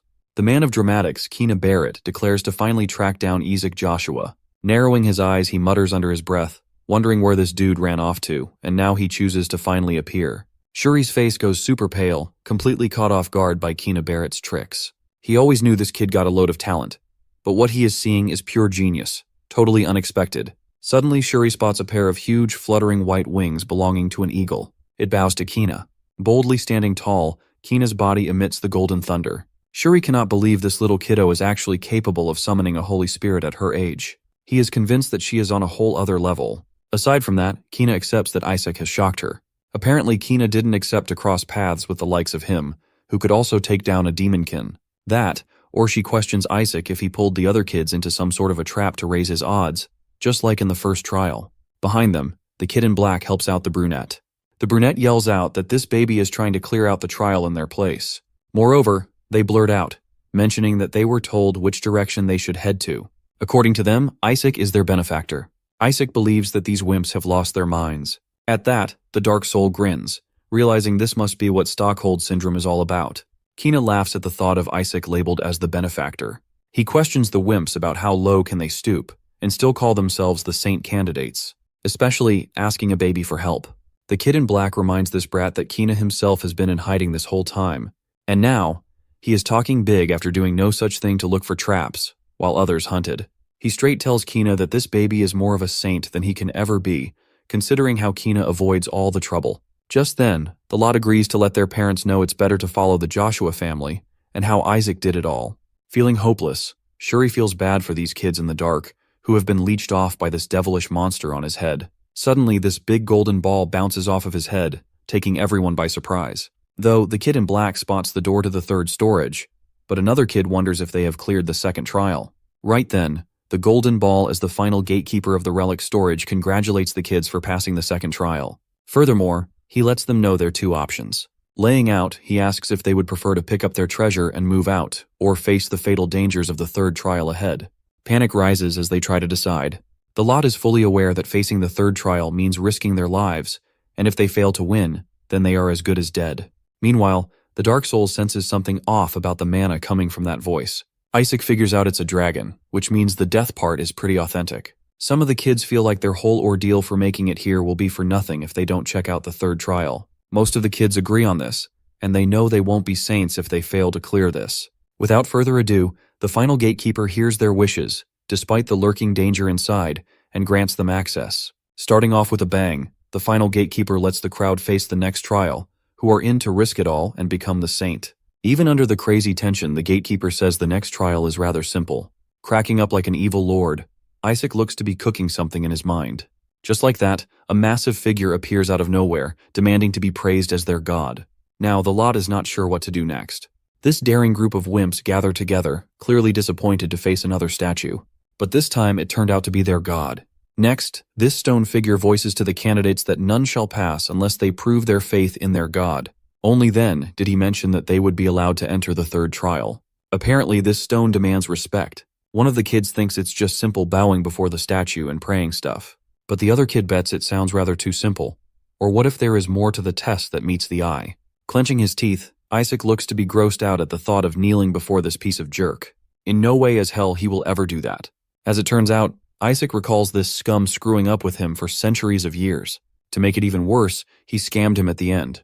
All of a sudden, the kid in black rushes before the godly statue. He is convinced that this whole thing isn't as complex as they are all making it. Apparently, it seems like he cracked the code, believing that it's the usual stuff like praying to their Lord. He decides to get it over with this basic test of faith. Standing before his God, he kneels to his supreme Lord, and he loudly states that his God is worthy of all glory and honor. To him, the kid in black declares himself as his servant who offers worship. Without further ado, the godly statue gets impressed and passes him with flying colors. Bouncing in excitement, he can't believe that he cracked it. Other kids feel at ease to know it's that simple. Suddenly, Isaac, like a worm, crawls out of Shuri's embrace and looks to be up to something. Stopping him right there, Shuri orders this worm to pray, but Isaac kicks his ankle hard to shut him up. He isn't planning to do any such thing. Afterward, Kina Barrett recalls learning the art of praying at the Sancta Sedis. Without wasting another breath, Kina kneels before her Supreme Lord. She instructs the losers on how to properly set their posture for when they worship their Lord. All the wimps are inching to pray as well.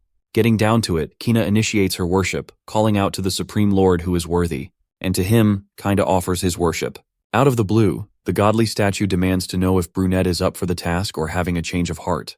He demands to know if the little one forfeits and accepts death instead. Panic rises in his heart, and Brunette hurries up to offer his worship. In a matter of seconds, everyone has kneeled on their knees to offer their worship to this godly statue.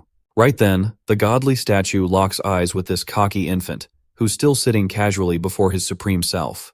He demands to know why this baby isn't on his knees. Isaac, with a face that couldn't care less, tells the rock that it looks crazier than it sounds. All the kids turn their heads to Isaac, who looks to be out of his mind. They wonder if this guy possesses a shaky faith. Suddenly, the gossip spreads like wildfire among the other saint candidates. They whisper that the rumors about the Joshua family losing their faith might actually be true. Kneeling to worship, Shuri is trying his best to control his fury at this devil, who won't miss any event to tarnish their family's name. He wants this stupid infant to just pray and get it over with. Meanwhile, Kina Barrett likes his odds as, after all, the whole thing gets recorded. He wonders if the baby actually wants to kill his chances of becoming a saint. Kina cannot deny that the rising talent wouldn't mean a thing if this baby had no faith to begin with. He regrets meddling with the likes of him in the first place. Just then, the godly statue regards this disrespectful demeanor of this infant as quite unethical coming from the child of the Saintess family. But Isaac couldn't give a damn about it. He believes that death is far more gracious than kneeling before this jerk. The god here is quite stunned to witness this, and Isaac doesn't mind dying. Unleashing his dark aura, this swirls with an eerie energy all around the stoned figure.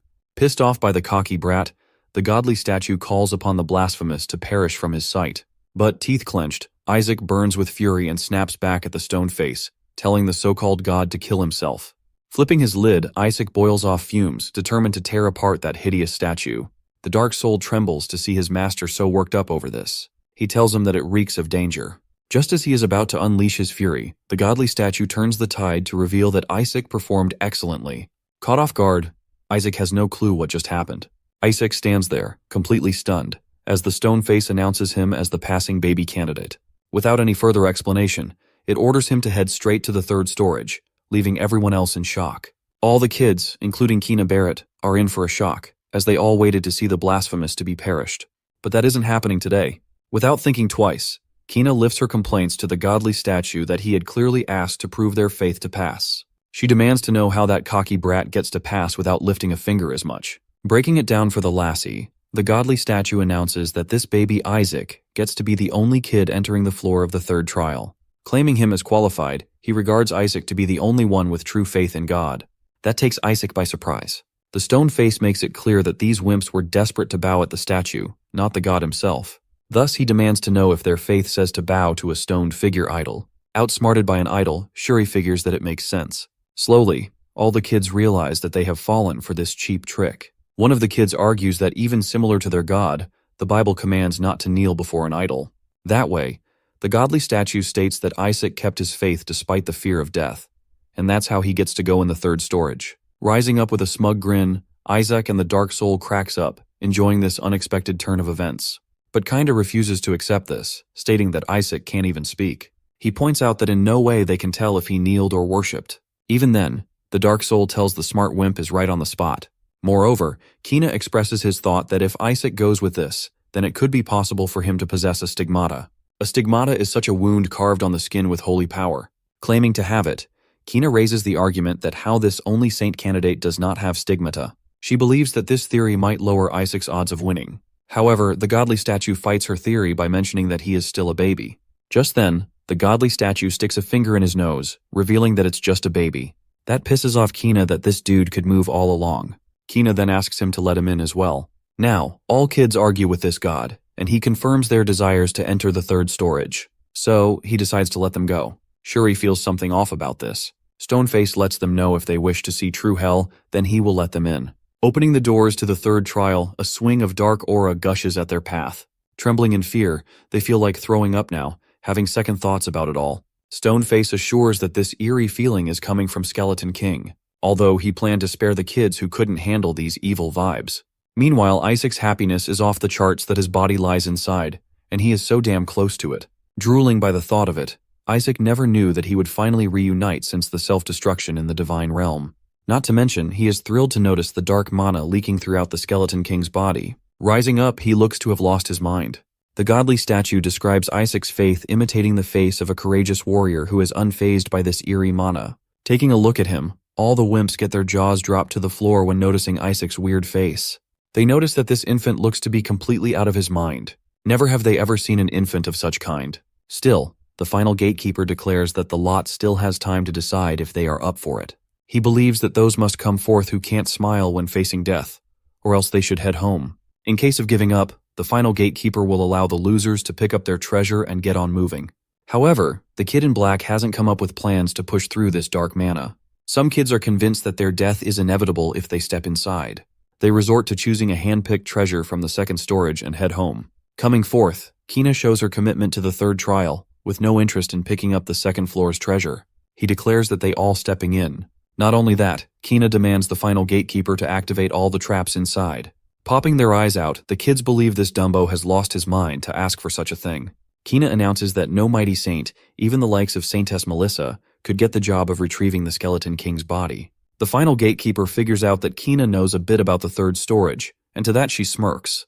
Melissa wouldn't let the kids march to their deaths, so Kina shows herself as a preventive measure.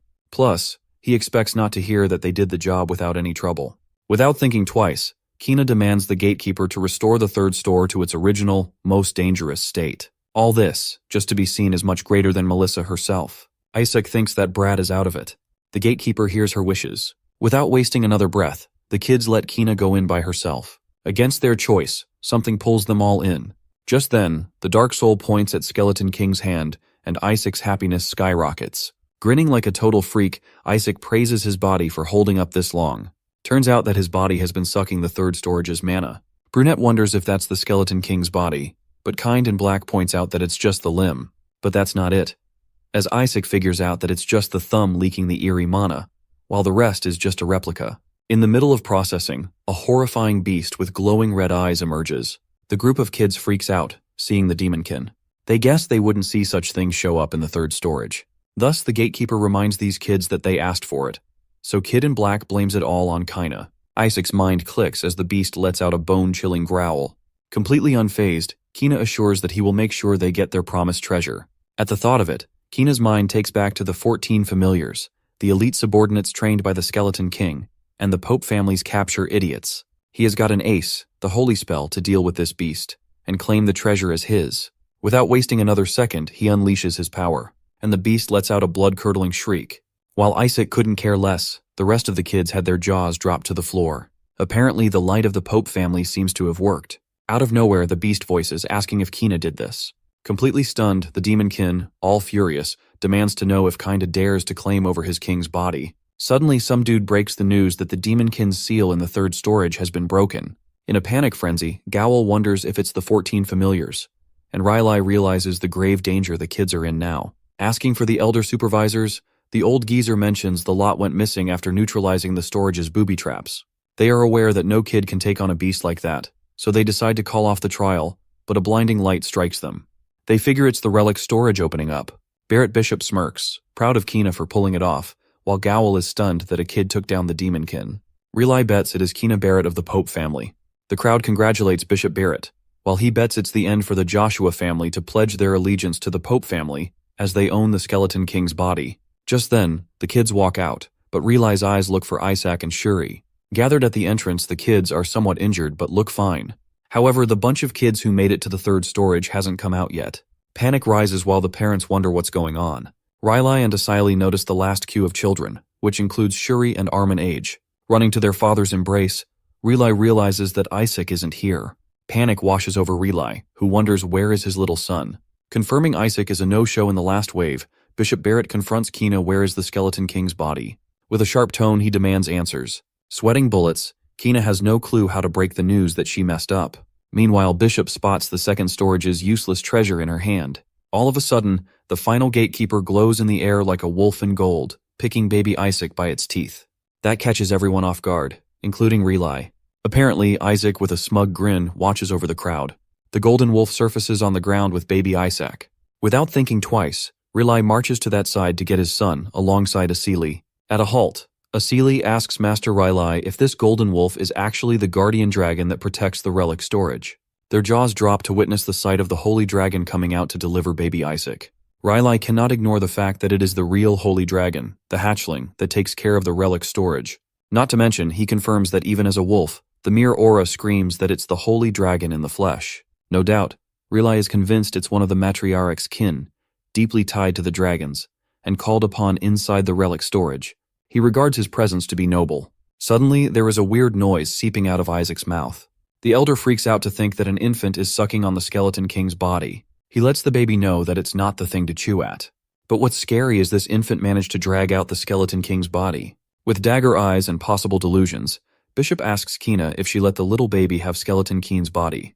Bishop declares that it's a foolish move coming from Kina, but he is aware that it's the saint's duty to save the honor of the host. But the holy dragon isn't buying that crap. He announces baby Isaac to be the sole claimer of the Skeleton King's body as he has done it, fair and square. Meanwhile, Isaac freakily grins with the victory sign, and Kina sulks down as his father takes the soul-shattering news. Looking back, the demonkin, utterly pissed, is ready to charge at Kina, while she is left thinking about what's wrong with her holy spell not working. Without further ado, the demonkin declares them all to just drop dead already. Freaking out, the kids choose to run for now, as the beast goes full berserk. Reeking this place in smoke and dust, the demonkin is losing control. Right then, Kina was surprised to see someone whipping out a cotton blue defensive barrier.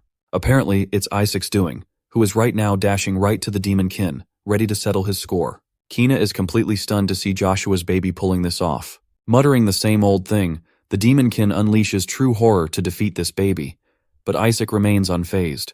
Blowing all the power in one fist, Isaac blows a solid gut-wrenching punch at Demonkin for not recognizing his master of all people. Coming to the present, the elder and others know that the holy dragon is one honest being, and even they are shocked to digest the fact that Isaac Joshua brought back the Skeleton King's body. They wonder what Kina did then. Even Riley can't grasp the fact that something this dangerous has been done by his kid. Plus, Riley demands to know why they released the seal on the demonkin when mere children couldn't handle it. That cracks him up. He accuses the snobby brat in white, Kina Barrett, of initiating such a thought. Just like that, all the wimpy kids start blaming it all on Kinda for activating the booby traps in the third storage and forcefully sucking them inside. All the parents can't believe their ears that Kina Barrett risked their kids' lives for this. They never thought someone from the Pope's family would stoop so low. All of them are convinced that if Isaac Joshua didn't handle the thing, then the results would have been really bad. Afterward, the lot believes that by the looks of the results, it means the Joshua family won over the Pope family. The mere thought of this boils Bishop's brain because losing to them wasn't on his to-do list. Everyone keeps muttering about Isaac's true potential, even though he can't qualify as a saint, but he packs such power inside. Now the crowd is fully sure that the Joshua family has been preparing for their return all this time. On the other hand, Riley is totally proud of her son for doing a splendid job. Aside from that, the elders are practically begging Isaac to spit the bone out for God's sake. As soon as they reach out for Isaac, he slaps their hands away. The old geezers don't get why this baby is so strong. Meanwhile, Isaac notices this burst of mana surge inside him, but he wonders if it's from Survive. Also, the old woman lets Riley know that the matriarch would love to hear it all. Grinning like an evil hag, the old woman is convinced that they can sniff out the Skeleton King's body using his bone. She giggles like a true witch, as she is ready to track down the body with a tracking spell. Seeing this fuss, Isaac's face turns pale, realizing the old geezer's plan all this only to rip apart Skeleton's soul to settle their 150-year-old grudge. Right then, the holy dragon bows down to hand over Isaac and leaves the lunatics to their mess. Inside a room that feels like an operation theater, the old hag in a mask declares that it's not here. Possibly checking Isaac's diaper nappies, the group cries over not being able to find the bone. In the meantime, Isaac challenges the old geezers that they can search it all, but he isn't letting them have it. Furthermore, what happened in the relic storage doesn't sit right with Isaac and bothers him even more. After delivering the solid punch to Demonkin for not remembering his own master, the Demonkin finally recognized his master's mana. After seeing his master, the Demonkin gets a bit sentimental on the brink of death. He reflects that his master's news of death made him believe that it was the end for him, but he confirms that he always knew his master would make a comeback. As he begins to fade, he expresses his desire to serve his master again. Also, barely able to speak, he mentions being captured by the church. Isaac demands Demonkin to speak more clearly as he has a million questions to ask. But too late for that. Back in the present, Isaac figures out that the Pope family is behind his capture. He decides to look into this matter for now. Right now, Riley with a feeder in hand pleads Isaac to poop out the bone. Meanwhile, the elders shout at the servants to bring more stronger laxatives. This whole thing is pissing him out, and Isaac is close to flip this house upside down soon enough. Meanwhile, the elders shiver at the thought of the matriarch ever finding this. Their deaths are inevitable this way. The old geezer believes that they would even dissect the kid to retrieve the bone. That worries Riley even more, but he asks the elder to chill out as it's going to be all right. Although Riley clearly knows that the woman has already split open her son once, but the grandson is a whole different story. At least he thinks so, but they can't help biting their thumbs as chills run down their spine.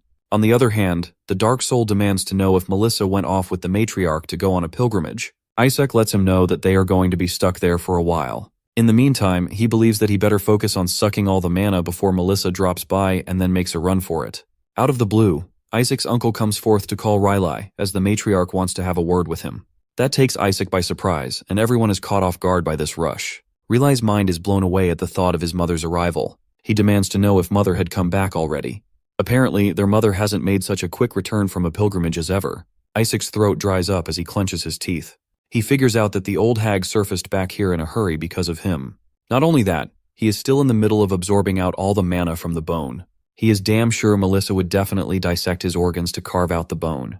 Later on, the elders are taken by surprise to see the pile of jewels and gold. This all turns out to be a gift for Isaac Joshua straight from the matriarch. With a sigh of relief, it was a false alarm. Riley thought the matriarch herself made a comeback. Turns out, Gowell later added that she would make her return with the patriarch. As it turns out, this clumsy dude never said she had arrived in person. Out of all, Isaac feels like choking this jerk for scaring the crap out of him. Moreover, the guards mention the Pope's gifts, but the elder strictly tells them to auction it off. Hesitant at first, he tells the geezer to tone it down, or the Pope's messenger would hear it. Moreover, the messenger states the great emperor took a big interest in the relic event. He adds that this whole thing is prepared by the Pope's people in apology and thanks to the Joshua family. However, he notices their decline in the Pope's gifts. On that, he believes that they will not deny this, as he flips it open. As Cardinal mentions, the messenger says that it would be of great service to Isaac. The elders are completely speechless to see the triple crown, rewarded to Isaac Joshua. When asked, the Dark Soul reveals that it's a disgusting token bearing the Pope's seal. Everyone gushes at the thought of receiving this, and they ask Riley to accept this honor. Isaac wonders why the messenger is handing this to his uncle when it's actually his. He confirms if the triple crown is actually for Riley, and the messengers give out a flat yes as per orders. Hissing under his breath, this angers him while the elder asks the messenger why something belonging to Isaac is given to another family member. The elder asks if he is implying the receiver to be dead. That catches Isaac off guard. The messenger tells the lot not to misjudge the Pope's intentions. He tosses the theory that Isaac is still young. Also, the elder spots the sunflower which represents the deceased metal receiver for the Pope family, right on the triple crown. Isaac notices that brain rot wants him buried deep. Enraged by this, the old hag wishes to show their wrath to the Pope. Gowell tries to chill out the elderly. However, the hag knows that Cardinal must be behind this. Gowell asks Riley to just accept it and get it over with. But Isaac is not liking that idea, so he lifts the metal and incinerates it with holy flame. Upon asking, Isaac claims that it's his doing.